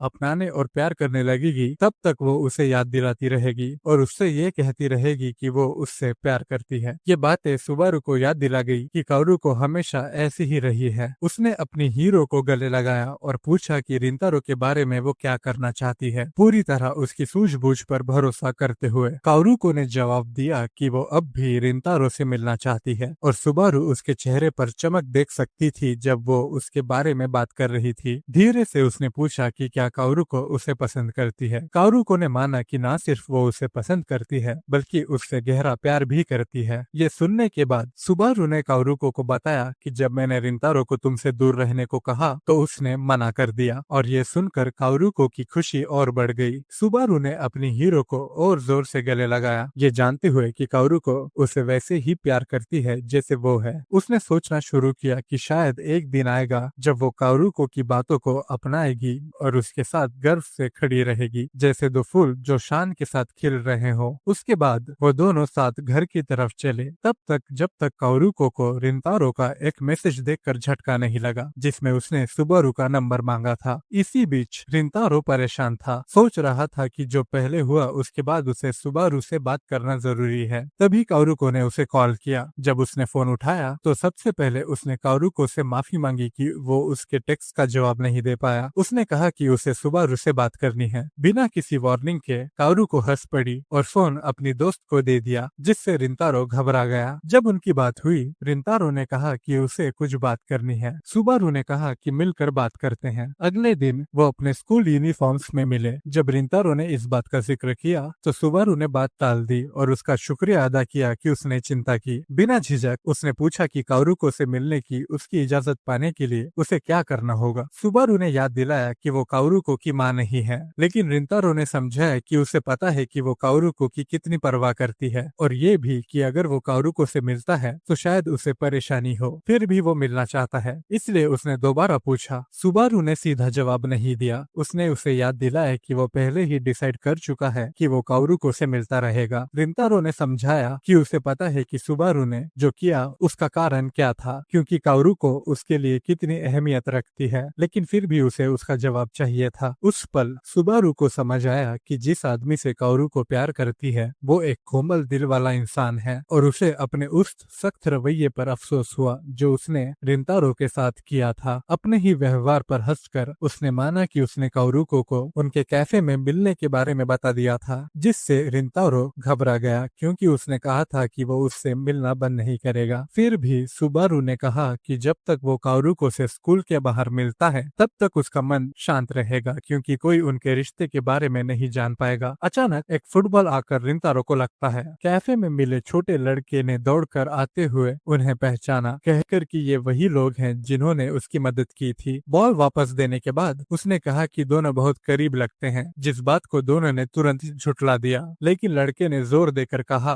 कि वो दोनों दोस्त जैसे लगते हैं। उसके जाने के बाद सुबारू ने रिंतारो से कहा कि अभी चाहे वो दोनों दोस्त ना हो, लेकिन एक दिन जब वो अपने आप से प्यार करने लगेगी तो वो उसकी दोस्त बनना चाहेगी। ये सुनकर रिंतारो हैरान रह गया। उसने उसे उनके स्कूल वाले राइवलरी की याद दिलाई और पूछा कि क्या उनकी पिछली मुलाकात के बाद उसके साथ कुछ हुआ है। सुबारू बस मुस्कुराई और कहा कि ये एक राज है। अगले दिन रिंतारो अपना फोन चेक करता है और देखता है कि ग्रुप चैट में उसके दोस्त बिल्कुल चुप हैं। उसे अचानक याद आता है वो दिन जब साकू ने कारुको के छोड़े हुए नोट के बारे में पूछा था, लेकिन उसने उसे सीधे तरीके से कह दिया था कि वो इस बारे में बात नहीं करना चाहता। अब प्रेजेंट में रिंतारो खुद को दोष देता है। फिर अचानक उसे कारुको का टेक्स्ट आता है जिसमें वो पूछती है कि उसका सुबारू के साथ मीटअप कैसा गया। दोनों टेक्सटिंग करना शुरू कर देते हैं और रिंतारो जल्दी ही अपने फ्रेंड्स के बारे में सब कुछ भूल जाता है। वो कारुको से माफी मांगता है कि उसने सुबारू से उसके पीछे जाकर मुलाकात की, लेकिन कारुको उसे रिलैक्स करने को कहती है और ये भी बताती है कि उसे एक्चुअली खुशी हुई कि उसने उसकी बेस्ट फ्रेंड से मुलाकात की। अगले दिन स्कूल के बैकयार्ड में शोहे आयातो और साकू से कहता है कि रिंतारो के साथ कुछ सीरियसली गलत हो रहा है। दोनों पूछते हैं कि उसका क्या मतलब है, तो वो रिंतारो की तरफ इशारा करता है जो बेसबॉल खेल रहा होता है, लेकिन हर कैच और हिट मिस कर देता है। शोहे समझाता है कि रिंतारो को एकेडमिक्स में ज्यादा इंटरेस्ट नहीं है, लेकिन वो स्पोर्ट्स में सरप्राइजिंगली अच्छा है, इसीलिए उसे फील्ड पर इतना क्लमजी देखना अजीब है। उसके दोस्त अग्री करते हैं, लेकिन शोहे से कहते हैं कि शायद वो ओवर थिंक कर रहा है, लेकिन शोहे मानने को तैयार नहीं होता और जोर देता है कि उनका दोस्त क्लास में भी अजीब बिहेव कर रहा था। जब उसने रिंतारो से पूछा कि क्या कुछ उसे परेशान कर रहा है, तो उसने घबराते हुए बस ये जवाब दिया कि सब ठीक है। साकू और आयातो ने बात को इग्नोर कर दिया, लेकिन शोहे उन्हें कन्विंस कर लेता है कि वो रिंतारो का पीछा करें ताकि पता चल सके उसे असल में क्या परेशानी हो रही है। जब वो छुपके से उसका पीछा कर रहे होते हैं, शोहे साकू से कहता है कि अब वो कावड़ बनना छोड़ दे और रिंतारो से जाके माफी मांग ले। आयातो ऐड करता है कि रिंतारो और साकू दोनों ही उतने ही जिद्दी हैं और शोहे भी इस बात से अग्री करता है। अपनी स्टॉकिंग जारी रखते हुए तीनों ये देखकर शॉक हो जाते हैं कि रिंतारो काओरुको और सुबारू से मिल रहा है। कैफे में रिंतारो सुबारू और काओरुको से मिलने के लिए बुलाने पर उनसे माफी मांगता है, लेकिन काओरुको तुरंत उसे अश्योर करती है कि उसे रिंतारो से मिलने पर बहुत खुशी होती है। उसकी एक्साइटमेंट सुबारू से छुप नहीं पाती, जो सोचती है कि उसकी दोस्त अपने क्रश को लेकर बहुत ही ज्यादा ऑब्वियस है। इसी बीच साइड वाले बूथ में शोहे लगभग बेहोश हो जाता है, ये देखकर कि रिंतारो लड़कियों से घिर कर बैठा है, जबकि आयातो हमेशा की तरह अनइंटरेस्टेड बस सोच रहा होता है कि उसे क्या खाना चाहिए। साकू घबरा जाता है और दोनों इडियट्स को चुप कराने की कोशिश करता है, लेकिन शोहे जोर जोर से कंप्लेन करता रहता है कि ये कितना अनफेयर है कि सारा अटेंशन रिंतारो को मिल रहा है। एक गहरी सांस लेकर साकू सोचता है कि सुबारू, जो हमेशा से चिदोरी के लड़कों से नफरत करती थी, वो इस सब के बावजूद रिंतारो के साथ वक्त क्यों बिता रही है। सुबारू रिंतारो से पूछती है कि उसने उन्हें कैफे में क्यों बुलाया। हिम्मत जुटाते हुए रिंतारो समझाता है कि वो अपने दोस्तों को अपनी नई दोस्ती के बारे में बताना चाहता है। कंफ्यूज्ड होकर सुबारू पूछती है क्यों, और रिंतारो बताता है कि उसे अपने दोस्तों से सीक्रेट्स रखना बिल्कुल पसंद नहीं। वो समझाता है कि बहुत लंबे समय तक उसका किसी के साथ कोई कनेक्शन नहीं था, सिर्फ अपने लुक्स की वजह से, लेकिन सब कुछ तब बदल गया जब उसने चिदोरी ज्वाइन किया और ऐसे दोस्त मिले जिन्होंने कभी उसका साथ नहीं छोड़ा। शुरू में उसे लगा था कि वो सब थोड़े अजीब हैं, लेकिन वक्त के साथ वो उसके लिए बहुत प्रीशियस बन गए, ऐसे दोस्त जिनके बिना वो अपनी जिंदगी इमेजिन नहीं कर सकता। पहली बार उसे महसूस हुआ कि वो भी कहीं बिलोंग करता है। बात खत्म होने के बाद रिंतारो काओरुको का शुक्रिया अदा करता है उसकी एग्जाम में मदद करने के लिए और समझाता है कि एग्जाम अच्छा होने पर उसे एहसास हुआ कि वो गिव अप नहीं करना चाहता, इसीलिए अब वो मेहनत करके अपनी दोस्ती को और ज्यादा चेरिश करना चाहता है। लेकिन रिस्क जानते हुए रिंतारो दोनों लड़कियों से माफी मांगता है, क्योंकि उसे पता है कि इससे उनकी रेपुटेशन खराब हो सकती है। उसकी रिलीफ के लिए काओरुको मुस्कुराती है और कहती है कि उसे खुशी होगी अगर वो रिंतारो के दोस्तों को जाने। सुबारू भी अग्री करती है, कहकर कि अगर काओरुको को कोई प्रॉब्लम नहीं है तो उसे भी नहीं है। ये सुनकर रिंतारो अंदर से बहुत ग्रेटफुल फील करता है, जबकि अगले बूथ में बैठे उसके दोस्त बिल्कुल चुप हो जाते हैं। उस रात रिंतारो दोनों लड़कियों को स्टेशन तक छोड़ने जाता है, तभी सुबारू अचानक पूछती है कि क्या वो जल्दी अपने दोस्तों से उनका इंट्रोडक्शन करवा सकता है, क्योंकि उसे अपनी बदतमीजी के लिए माफी मांगनी है। रिंतारो मुस्कुराता है और उसे अश्योर करता है कि वो जल्दी ही उनका इंट्रोडक्शन करवा देगा। अचानक एक गुंडों का ग्रुप रिंतारो के पास आता है। उनका लीडर कैजुअली माफी मांगता है अपने जूनियर्स के किए हुए ट्रबल के लिए। रिंतारो उन्हें पहचानता नहीं, इसीलिए वो पूछता है कि तुम लोग कौन हो। काओरू को उससे झाड़ियों की तरफ देखने को कहती है, जहाँ वो वही दो गुंडों को देखता है जिन्होंने काओरू को पर हमला किया था। सब समझ जाने पर वो कंक्लूड करता है कि उन दोनों ने अपने सीनियर से कंप्लेन की होगी और अब ये लोग उन्हें इंटिमिडेट करने के लिए आए हैं। रिंतारो सिचुएशन को शांत करने की कोशिश करता है, अपर क्लासमैन से कहता है कि उसे लड़ना नहीं है और वो वहां से निकलने की कोशिश करता है, लेकिन उसे पता चलता है कि और गुंडे उन्हें घेर रहे हैं। लीडर रिंतारो का मजाक उड़ाता है, कहता है कि उसे इतनी आसानी से जाने नहीं दे सकता, खासकर जब उसने उसके जूनियर्स के साथ पंगा लिया है। काओरू को रिंतारो के डिफेंस में बोलती है, जोर देते हुए कि वो बिना वजह कभी किसी पर अटैक नहीं करेगा, लेकिन उसकी ये बात गुंडों को और ज्यादा प्रवोक कर देती है। रिंतारो तुरंत लड़कियों को शील्ड करता है और ट्रबल मेकर से कहता है कि अगर कुछ करना है तो सिर्फ उसके साथ करो, लेकिन लीडर मना कर देता है। अपने घटिया इरादे लड़कियों की तरफ साफ दिखाता हुआ उसके बॉयज में से एक तो सुबारू के बालों को छूने लगता है, जिससे वो डर के मारे कांप जाती है। उसी वक्त शोहे वहां आ जाता है और वार्न करता है कि उसे हाथ न लगाए। रिंतारो अपने दोस्तों को देखकर शॉक हो जाता है। वो उसे कहते हैं कि लड़कियों को तुरंत लेकर निकल जाओ। रिंतारो उनकी बात मान लेता है, लेकिन जाने से पहले उनसे प्रॉमिस करता है कि वो जल्दी ही उन्हें सब कुछ बता देगा। जैसे ही रिंतारो और लड़कियां वहां से चली जाती हैं, साकू अपर क्लासमैन को इग्नोर करके सीधा उन दोनों ट्रबल मेकर्स की तरफ बढ़ता है। वो उन्हें सख्ती से वार्न करता है, जिस पर सिल्वर हेड डेलिक्वेंट गुस्से में आ जाता है और गर्व से मान लेता है कि वही दोनों थे जिन्होंने रिंतारो को चोट पहुंचाई थी। ये सुनकर आया तो अपना बैग नीचे गिरा देता है और बिल्कुल शांत तरीके से उन गुंडों की तरफ बढ़ता है। इसी बीच स्टेशन पर रिंतारो लड़कियों से माफी मांगता है, लेकिन वो उसे रियोश्योर करती हैं कि सब ठीक है। अचानक उसे आयातो का कॉल आता है, जो बताता है कि सब ठीक है और घर जा रहे हैं। वापस पार्क में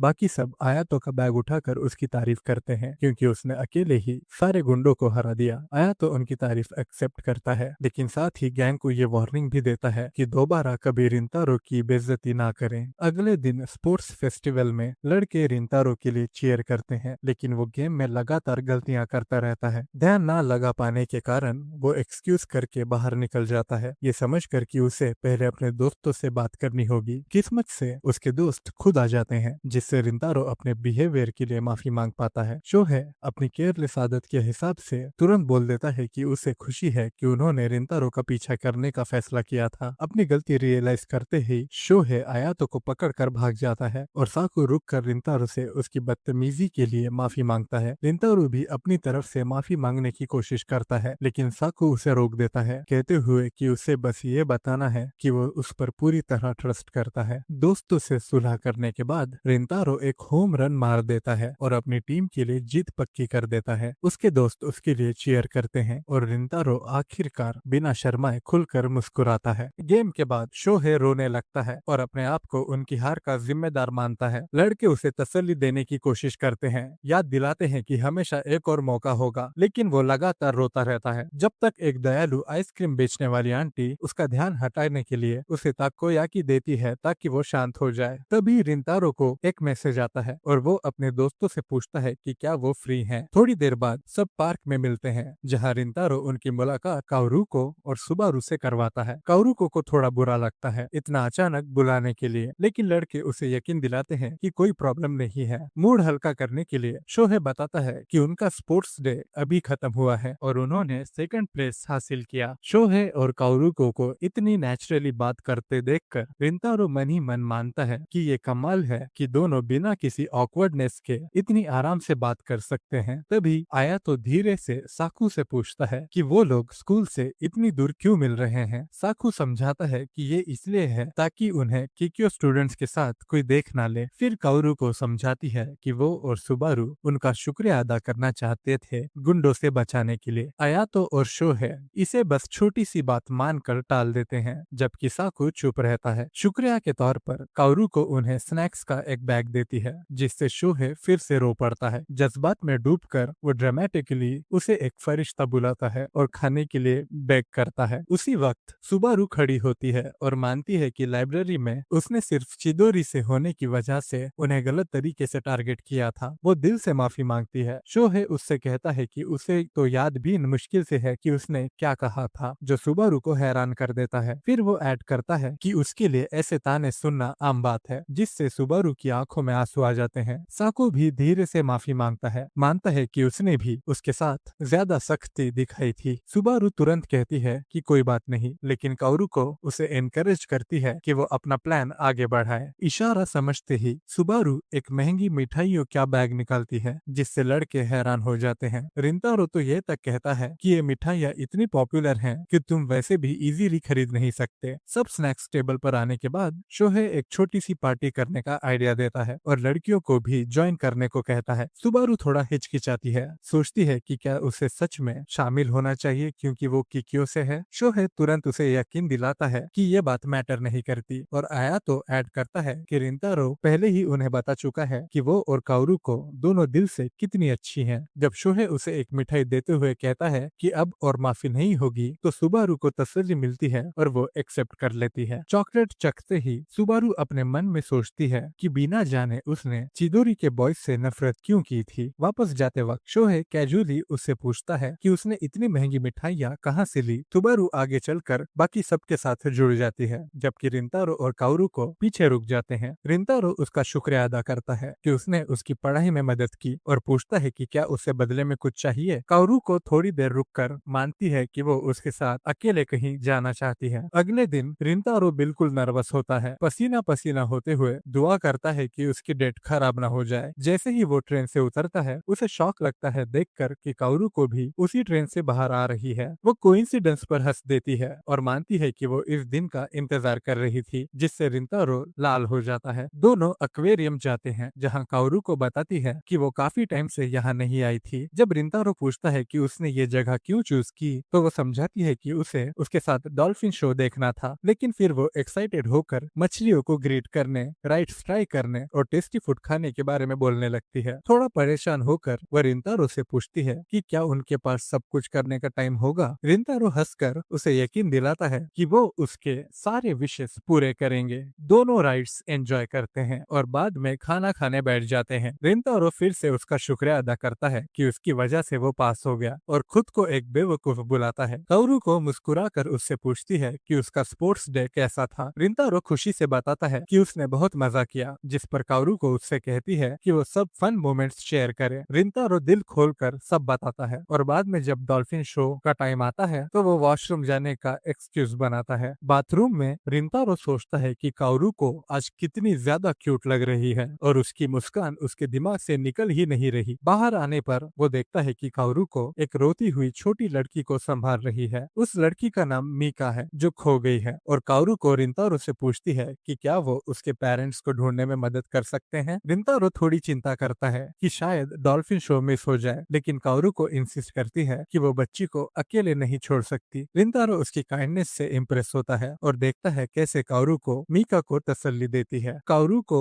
मीका की रिंतारो से मुलाकात करवाती है, लेकिन छोटी सी लड़की उसके इंटिमिडेटिंग लुक से डर जाती है जब तक रिंतारो एक जेंटल स्माइल देकर उसका डर दूर नहीं कर देता। फिर काओरू को मीका के पेरेंट्स ढूंढने चली जाती है और रिंतारो उसके साथ रुक जाता है। साथ बैठे हुए मीका उनकी डेट डिस्टर्ब करने के लिए सॉरी बोलती है, जिस पर रिंतारो शर्मा जाता है और कहता है कि ये डेट नहीं है। मीका फिर अपनी छोटी सी क्रश स्टोरी शेयर करती है, बताती है कि उसके क्लासमेट की स्माइल उसे खुश कर देती है। उसके ये वर्ड्स रिंतारो के दिल को छू जाते हैं और वो चुप हो जाता है। तभी काओरू को मीका के पेरेंट्स के साथ वापस लौट आती है। खुशी भरी रीयूनियन के बाद मीका के पापा उनका शुक्रिया अदा करते हैं। रिंतारो जवाब देता है कि उसे खुशी है कि उन्होंने ही मीका को ढूंढा। जाने से पहले मीका धीरे से रिंतारो के कान में कहती है कि वो और काओरू को एक परफेक्ट कपल बनेंगे, जिससे रिंतारो का चेहरा गहरी शर्म से लाल हो जाता है। क्योंकि दोपहर का शो खत्म हो चुका था, काओरू को घर जाने का सजेशन देती है, लेकिन रिंतारो पूछता है कि क्या वो दिन को थोड़ा और एक्सटेंड करके इवनिंग परफॉर्मेंस देखना चाहेगी। काओरू को खुशी से हाँ कह देती है और बाद में दोनों मिलकर शो एंजॉय करते हैं। शो के दौरान काओरू को कन्फेस करती है कि उसने अपना सबसे बेस्ट टाइम गुजारा और उसे इतना खुश देखकर रिंतारो को फाइनली समझ आता है कि वो अपनी असली फीलिंग्स उसके लिए अब और नजरअंदाज नहीं कर सकता। अगले दिन रिंतारो तेज बारिश के बावजूद स्कूल जाता है। जो भी उसके पास से गुजरता है तुरंत तनाव महसूस करता है और जल्दी से साइड हो जाता है, उसे चलने के लिए रास्ता दे देता है। क्लास में शोहे कंप्लेन करता है कि ह्यूमिडिटी ने उसके स्पाइकी बाल खराब कर दिए हैं और उसके सॉक्स भी बिल्कुल गीले हो गए हैं। आया तो अग्री करता है, कहता है कि उसे ये चिपचिपा मौसम बिल्कुल पसंद नहीं आ रहा और चाहता है कि रेनी सीजन जल्दी खत्म हो जाए। लेकिन साकू पॉइंट आउट करता है कि मानसून तो अभी बस शुरू ही हुआ है। शोहे फिर सोचता है कि रिंतारो कहाँ है और नोटिस करता है कि वो लेट है। तभी क्लासरूम का दरवाजा खुलता है और रिंतारो अंदर आता है, अपना सिर छत से टकराते हुए। आया तो घबराहट में उसे ग्रीट करता है, पूछता है कि वो ठीक है ना, जबकि शोहे मजाक करता है कि सुबह सुबह ब्रेन सेल्स लूज करना कितना टफ होगा। रिंतारो सबको डार्क टोन में ग्रीट करता है और तुरंत अपने दोस्तों को डरा देता है। वो कमेंट करते हैं कि उसकी आंखें आज खास तौर पर डरावनी लग रही हैं। जब रिंतारो पूछता है कि क्या ये इतना बुरा लग रहा है, तो सब हामी भरते हैं। साकू तुरंत टॉपिक चेंज करता है, पूछता है कि रिंतारो अभी तक ब्लेजर क्यों पहने हुए है, जबकि उन्हें समर यूनिफॉर्म्स पे स्विच करना था। रिंतारो अचानक अपनी गलती रियलाइज करता है। शोहे पॉइंट आउट करता है कि साकू खुद कार्डिगन पहने हुए है, जिस पर साकू रिप्लाई करता है कि क्लासरूम का एसी बहुत ठंडा है। आया तो फिर ऐड करता है कि किक्यो तो शायद शायद ऑलरेडी अपने समर यूनिफॉर्म पे स्विच कर चुकी होंगी। और ये सुनकर रिंतारो अपनी किताबें शौक में गिरा देता है। जब वो चुपचाप अपनी किताबें उठाता है, उसके दोस्त आपस में कंफ्यूज नजरें एक्सचेंज करते हैं और धीरे से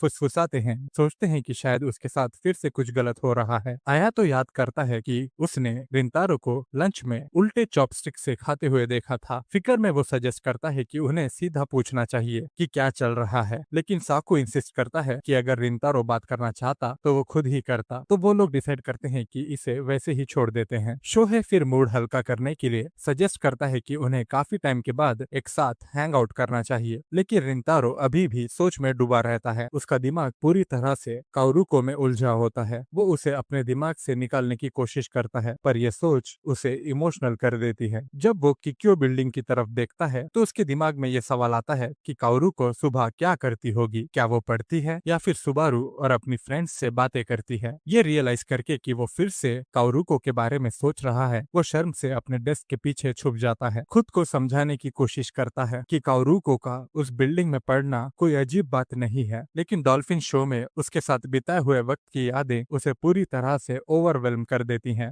अचानक ही शोहे उसका नाम लेता है और रिंतारो अपने ख्यालों से झट से बाहर आ जाता है। डर कर वो पूछता है कि क्या हो रहा है। शोहे माफी मांगता है उसे डराने के लिए और समझाता है कि वो लोग उसके घर जाने का प्लान बना रहे हैं, क्योंकि उनमें से कोई भी कभी वहां नहीं गया। जब रिंतारो कोई जवाब नहीं देता तो उसके दोस्त तुरंत उसे अश्योर करते हैं कि अगर उसे अनकंफर्टेबल लग रहा हो तो वो प्लान चेंज कर देंगे। अपने दोस्तों की तरफ देखकर रिंतारो रियलाइज करता है कि उसने कभी उनसे अपने परिवार के बारे में बात ही नहीं की। ये सोच उसे अपने बचपन में ले जाती है, जब उसके क्लासमेट्स गॉसिप करते थे कि एक बेकरी फैमिली से आना उसके लिए सूट नहीं करता। लेकिन उस पल में वो डिसाइड करता है कि अब वो अपने पास्ट को अपने ऊपर कंट्रोल नहीं करने देगा। शोहे रिंतारो को चुप देखकर परेशान हो जाता है और माफी मांगता है उसके घर का टॉपिक लाने के लिए। वो सजेस्ट करता है कि रिंतारो के घर के बजाय उसके ही घर पर हैंग आउट करते हैं, लेकिन रिंतारो अग्री कर लेता है उन्हें बुलाने के लिए। शॉक्ड होके वो सब पूछते हैं कि क्या वो सीरियसली कह रहा है, और रिंतारो उन्हें अश्योर करता है कि हाँ, बस उसे पहले अपने पेरेंट्स से पूछना होगा। शोहे एक्साइटमेंट से खिल उठता है, जबकि साकू और आयातो एक दूसरे को रिलीव नजरों से देखते हैं। जब सैटरडे आता है तो सब लोग रिंतारो की फैमिली ओन्ड बेकरी विजिट करते हैं। शोहे तुरंत पूछता है कि उसने पहले कभी उन्हें इसके बारे में क्यों नहीं बताया, जबकि आयातो एक्साइटेड होके कहता है कि उसकी फैमिली का बेकरी चलाना कितना कूल है। उनकी एक्साइटमेंट देखकर रिंतारो ओवरवेल्म हो जाता है और धीरे से माफी मांगता है, लेकिन कोई नहीं सुनता क्योंकि सब केक्स देखने में बिजी होते हैं। ये देखकर वो सोचने लगता है कि आखिर वो इतना डरा हुआ क्यों था उन्हें बताने से।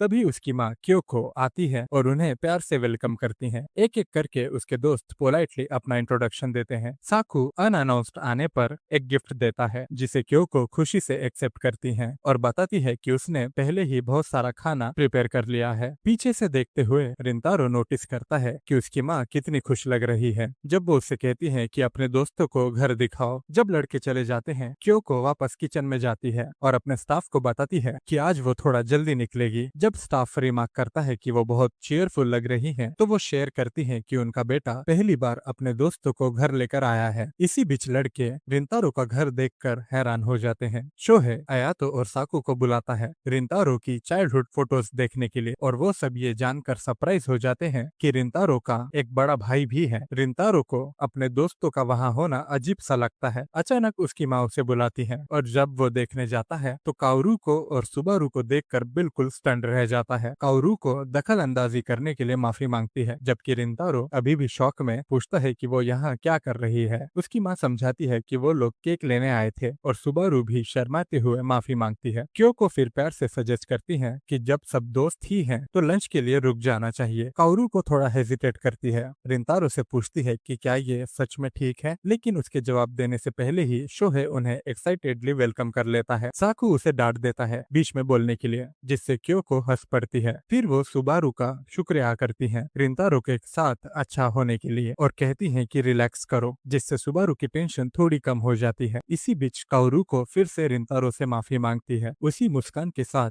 जो उसने एक्वेरियम में दी थी, और इससे रिंतारो शर्म से पूरा लाल हो जाता है। क्योको ये सब नोटिस करती है एक नोइंग स्माइल के साथ और फिर लंच प्रिपेयर करने के लिए चली जाती है। बाद में जब लड़के क्योको की किचन में मदद कर रहे होते हैं, काउरू को अपने कपड़ों को लेकर परेशान परेशान होती है और सुबारू से पूछती है कि क्या वो क्यूट लग रही है। सुबारू मुस्कुराती है, उसके सर पर हाथ रखती है और उसे अश्योर करती है कि हाँ, वो क्यूट लग रही है। रिंतारो छुप कर उसकी तरफ एक झलक लेता है और एक्साइटमेंट में गलती से साकू को मुक्का मार देता है। जब लंच सर्व होता है, रिंतारो रियलाइज करता है कि उसकी माँ ने पूरी मेहनत लगा दी है। अपने दोस्तों को खुश देखकर वो ग्रेटफुल महसूस करता है। तभी शोहे अचानक पूछता है कि उसने अपने बाल ब्लॉन्ड कब किए थे और रिंतारो बताता है कि वो 7th ग्रेड में था। क्यूरियस होके उसके दोस्त इवन काओरू को पूछते हैं कि क्यों। थोड़ा फ्लस्टर्ड होके रिंतारो एडमिट करता है कि जब वो छोटा था तो उसे लगता था ब्लॉन्ड बाल और पियर्सिंग्स कूल लगते हैं। उसके दोस्त हंस पड़ते हैं और उसे क्यूट बोलते हैं। रिंतारो और समझाता है बचपन में उसके कोई दोस्त नहीं थे, इसलिए एक बार उसके पेरेंट्स उसे चीयर अप करने के लिए एक फॉरेन बेकरी ले गए थे। शुरू में उसको कोई इंटरेस्ट नहीं था, लेकिन जैसे ही उसने केक टेस्ट किया वो हैरान रह गया। वहाँ एक चीयरफुल शेफ को काम करते देखकर रिंतारो के दिल में वही खुशी पाने की इच्छा जागी। क्योंकि उस शेफ के ब्लॉन्ड बाल और पियर्सिंग्स थे, उसने डिसाइड किया कि वो भी उसी की तरह बनेगा। घर जाते वक्त उसने अपने पेरेंट्स से पूछा कि क्या वो भी ऐसा कर सकता है। उसके सरप्राइज के लिए उसकी माँ तुरंत अग्री कर गई, जो उसने कभी एक्सपेक्ट नहीं किया था, क्योंकि उसे हमेशा बहुत सी चीजें डिनाई की गई थी। ये सुनकर वो रो पड़ा, लेकिन अपना अपीयरेंस चेंज करने के बाद भी वो और ज्यादा लोगों से दूर हो गया। फिर भी उसे इसका कभी पछतावा नहीं हुआ। जब वो अपनी बात खत्म करता है तो टेबल एकदम साइलेंट हो जाता है और वो माफी मांगता है एटमॉस्फेयर ऑकवर्ड बनाने के लिए। शोहे फिर पूछता है कि क्या उसकी पर्सनैलिटी एलिमेंट्री स्कूल के बाद चेंज हुई है। रिंतारो कहता है कि नहीं, जिस पर शोहे कमेंट करता है कि बच्चों का तब जजमेंट बहुत ही खराब रहा होगा, क्योंकि वो तो डेफिनेटली रिंतारो का दोस्त बनना चाहता। काओरू को अग्री करती है, फिर शर्माते हुए पूछती है कि क्या वो उसे खाना सर्व कर सकती है। रिंतारो उसका शुक्रिया अदा करता है, बिना जाने कि क्योको ये सब सुन रही होती है। क्योको चुपचाप याद करती है जब उसने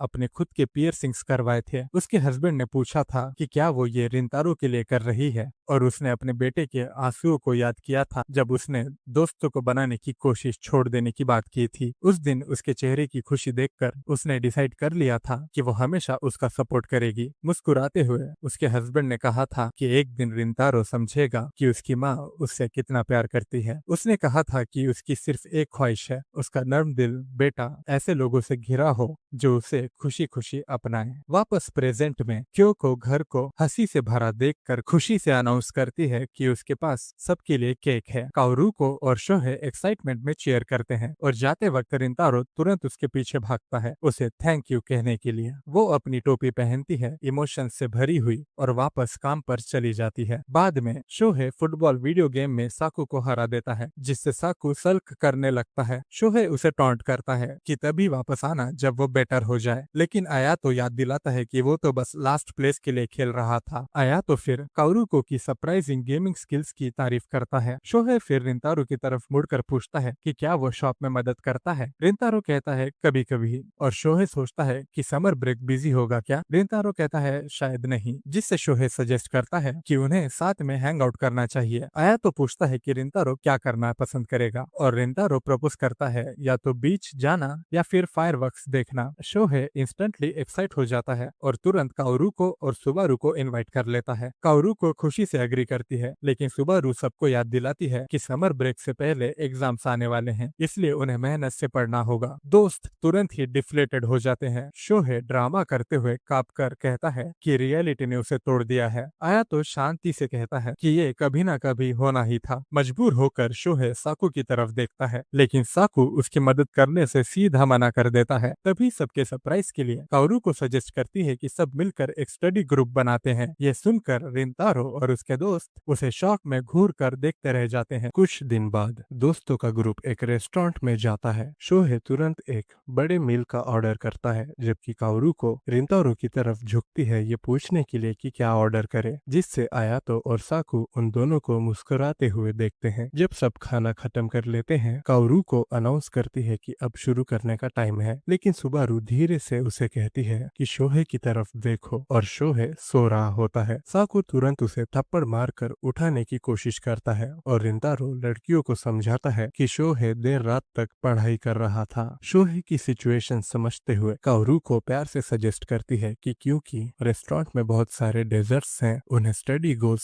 सेट करने चाहिए और उन्हें अचीव करने के बाद खुद को स्वीट्स से रिवॉर्ड करना चाहिए। ये सुनते ही शोहे तुरंत अलर्ट हो हो जाता है और उसकी आंखें चमक उठती हैं। ये देखकर लड़के सोचते हैं कि काओरुको और शोहे माँ बेटे जैसा बर्ताव कर रहे हैं। रिंतारो की तरफ मुड़कर काओरुको कहती है कि अगर उसे कभी दिक्कत हो तो वो हमेशा उससे मदद मांग सकता है। ऑफर के लिए ग्रेटफुल होते हुए रिंतारो कहता है कि वो पहले खुद पढ़ने की कोशिश करना चाहता है। काओरुको हैरान हो जाती है और आया तो बताता है कि रिंतारो अक्सर लंच ब्रेक्स में भी पढ़ाई करता है। घबरा कर रिंतारो अपने दोस्तों को डांट देता है उसे एक्सपोज करने के लिए। फिर नर्वसली कहता है कि वो उनके सपोर्ट की कदर करता है, लेकिन वो हर चीज के लिए उन पर डिपेंड नहीं रहना चाहता या अपनी पुरानी आदतों में वापस नहीं जाना चाहता। जैसे जैसे स्टडी सेशन आगे बढ़ता है, शोहे लगातार सुबारू की वर्कबुक को घूरता रहता है, जिससे सुबारू थोड़ी ऑकवर्ड फील करती है। जब वो पूछती है कि क्या हुआ, शोहे उसकी मोटी प्रॉब्लम बुक की तरफ इशारा करके कहता है कि उनके स्कूल का वर्जन कितना पतला है उसके कंपैरिजन में। आया तो तुरंत उसे बोलता है कि अपनी पढ़ाई पर ध्यान दो, जबकि सुबारू एकदम से रियलाइज करती है कि शोहे अभी भी वही पतली बुक यूज कर रहा है जिसे वो खुद सालों पहले पढ़ चुकी है। कुछ ही पल बाद रिंतारो काओरुको से एक सवाल पूछने के लिए मुड़ता है, लेकिन उसकी खूबसूरती देखकर एकदम से जम जाता है। जब काओरुको पूछती है कि क्या हुआ, रिंतारो उन पलों को याद करता है जब उसने पहले भी वही एक्सप्रेशन देखा था और फिर तुरंत माफी मांग लेता है। उसका रिएक्शन क्यूट लगता है तो काओरुको मुस्कुरा कर हंस देती है और उसे प्रॉब्लम समझाती है। तभी सुबारू भी उससे हेल्प मांगने आती है, लेकिन काओरुको को रिंतारो के साथ बिजी देखकर पीछे हट जाती है। शोहे उसकी परेशानी वाली शक्ल देख लेता है और पूछता है कि क्या हुआ। जब सुबारू उसे अपनी प्रॉब्लम दिखाती है, शोहे थोड़ी देर उसे देखकर कहता है कि उसकी बुक तो जादू टोने की स्पेल से भरी हुई लगती है। उसी वक्त साकू आगे बढ़कर कहता है कि वो स्पेसिफिक सवाल दिखाए। जैसे ही सुबारू उस क्वेश्चन की तरफ इशारा करती है, साकू उसे तुरंत सॉल्व कर देता है। ये देखकर शोहे हैरान रह जाता है और उसे जीनियस बोलता है कि उसने किक्यू लेवल का प्रॉब्लम इतनी आसानी से सॉल्व कर लिया। आया तो ये तक सोचकर बोल देता है कि इतना स्मार्ट लड़का चिदोरी जैसे मीडियोकर स्कूल में क्यों है। सुबारू पूछती है कि उसने इतनी आसानी से कैसे सॉल्व किया, लेकिन साकू बस कैजुअली बोलता है कि उसका एक ही मेथड है। आया तो तुरंत मौका पकड़कर मुस्कान के साथ डिक्लेयर करता है कि साकू टीचिंग में बिल्कुल खराब है। ये सुनकर साकू और शोहे दोनों एकदम से स्टंट रह जाते हैं। जब साकू रियश्योरेंस के लिए रिंतारो की तरफ देखता है तो रिंतारो बोलता है कि गलती उनकी है जो उसके सिखाने के स्टाइल को समझ नहीं पाए। शोहे जल्दी से बीच में आकर सिचुएशन स्मूथ करने लगता है और साकू की तारीफ करता है। फ्रस्ट्रेटेड होके साकू सुबारू की बुक पकड़ लेता है और जोर से कहता है कि वो सब कुछ क्लियरली समझाएगा, इसलिए दोनों ध्यान से सुनना। लेकिन जैसे ही वो एक्सप्लेन करके खत्म करता है, लड़कियां बस ब्लैंक एक्सप्रेशन के साथ उसकी तरफ देखती रहती है। तब उसे रियलाइज होता है कि वो सच में टीचिंग में वीक है। एम्बैरेस्ड होके वो उठकर जाने की कोशिश करता है, लेकिन उसके दोस्त उसे कंसोल करते हैं। फिर काओरू को स्वीट्स बुलाती है, जिससे मूड हल्का हो जाता है और वेटरेस भी उनकी मस्ती देखकर मुस्कुरा देती है। कुछ दिन बाद टेस्ट रिजल्ट्स अनाउंस होते हैं। शोहे खुशी के आंसुओं के साथ चिल्लाता है कि उसने पास कर लिया है और अब उसे समर में एग्जाम्स रीटेक नहीं करने पड़ेंगे। आया तो उसे कॉन्ग्रेचुलेट करता है, जिससे शोहे एक्साइटमेंट में डांस करने लगता है। फिर आया तो रिंतारो को भी कॉन्ग्रेचुलेट करता है, लेकिन अचानक दो लड़के शोहे और रिंतारो दोनों को पकड़ लेते हैं और अक्यूज करते हैं कि उन्होंने फेल होने का पैक्ट तोड़ दिया। शोहे प्राउडली फ्लेक्स करता है कि उसके पास एक अमेजिंग टीचर था। लड़के अज्यूम कर लेते हैं कि वो साकू की बात कर रहा है और उसे मदद के लिए रिक्वेस्ट करते हैं, जो साकू की छाती में और गहरा जख्म कर देता है। गुस्से में मुंह मोड़कर वो धीरे से कर्स करता है। शोहे उन दोनों को समझाता है कि साकू थोड़ा डाउन चल रहा है और साकू चिल्लाकर कहता है कि वो बिल्कुल भी डाउन नहीं है। उनके होम रूम टीचर क्लास में आते हैं और अनाउंस करते हैं कि समर ब्रेक करीब है और सबको एंजॉय करने के लिए कहते हैं। एक स्टूडेंट नोटिस करता है कि ये पहली बार है जब उन्होंने ऐसा कहा है। टीचर एक्सप्लेन करते हैं कि इतने महीनों से उन्हें जानकर उन्हें ट्रस्ट हो गया है कि उनके स्टूडेंट्स प्रॉब्लम क्रिएट करने वाले टाइप नहीं है। मुस्कुराते हुए वो उनसे प्लान्स के बारे में पूछते हैं और एनकरेज करते हैं कि अपने यूथ को एंजॉय करो। क्लास के बाद बॉयज डिसाइड करते हैं कि एक हैंग आउट प्लान करते हैं। शोहे एक्साइटमेंट से पूछता है कहाँ चलना है, लेकिन जब कोई डिसाइड नहीं कर पाता तो सब रिंतारो की तरफ देखते हैं। रिंतारो सजेस्ट सजेस्ट करता है कि बॉलिंग चलते हैं। रास्ते में उसके दोस्त मजाक करते हैं कि उन्हें उसकी टीम में रहना है। आया तो टीज करता है कि रिंतारो कितना पॉपुलर हो गया है और रिंतारो सोचने लगता है कि 1 साल पहले उसने कभी इमेजिन भी नहीं किया था कि वो क्लासमेट्स के साथ ऐसे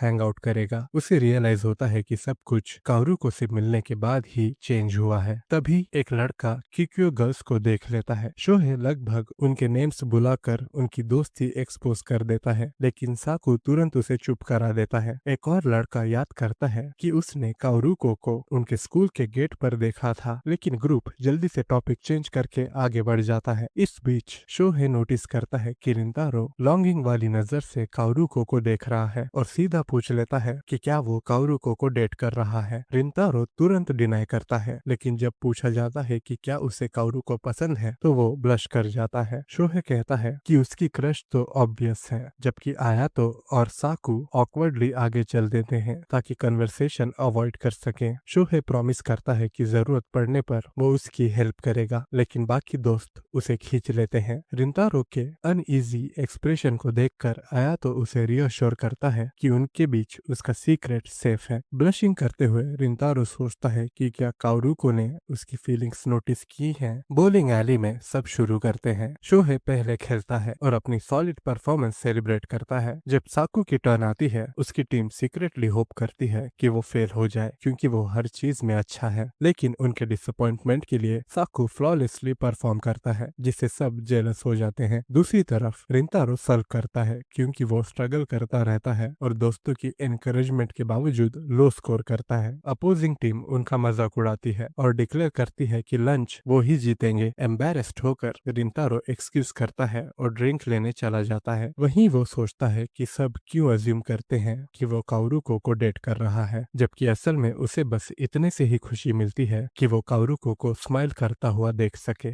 आया तो उसे चेक करने आता है और रिंतारो सॉरी बोलता है कि उसने सबको डिसअपॉइंट किया, लेकिन आया तो उसे रियश्योर करता है और कहता है कि काओरुको को पसंद करना बिल्कुल फाइन है। ये अचानक रिमार्क सुन के रिंतारो अपनी ड्रिंक में चोक कर जाता है। जब वो काम होता है तो नर्वसली पूछता है कि क्या आयातो को डेटिंग का मतलब भी पता है। आयातो मानता है कि उसे बिल्कुल आइडिया नहीं है, लेकिन वार्निंग देता है कि क्लासमेट्स के सामने डेटिंग का सवाल मत पूछना, वरना वो उसे इंटरोगेट करेंगे। वो ये भी ऐड करता है कि वैसे भी डेटिंग का एग्जैक्ट मतलब किसी को नहीं पता, क्योंकि सब लोग उसमें बिना सोचे समझे रश कर जाते हैं। टॉपिक चेंज करते हुए आयातो पॉइंट आउट करता है कि ये पहली बार है जब रिंतारो ने कभी एडवाइस मांगी है। रिंतारो सोचता है कि क्या वो इतना इजी टू रीड है, लेकिन आयातो मुस्कुरा कर कहता है कि सब बस खुश हैं कि अब वो अपने इमोशंस दिखाता है। रिलीव्ड महसूस करके रिंतारो उसके साथ वापस गेम में लौट आता है, जहां आयातो अनाउंस करता है कि अब शोहे से बदला लेने का टाइम आ गया है। बाद में जब वो लोग शोहे की टीम को हरा देते हैं, रिंतारो रिफ्लेक्ट करता है कि उन्होंने कितना मजा किया और दिल से होप करता है कि वो अपना समर काओरुको के साथ स्पेंड कर सके। तभी उसे सुबारु का एक टेक्स्ट आता है जो उसे याद दिलाता है कि काओरुको का बर्थडे जल्द ही आ रहा है, 22 को।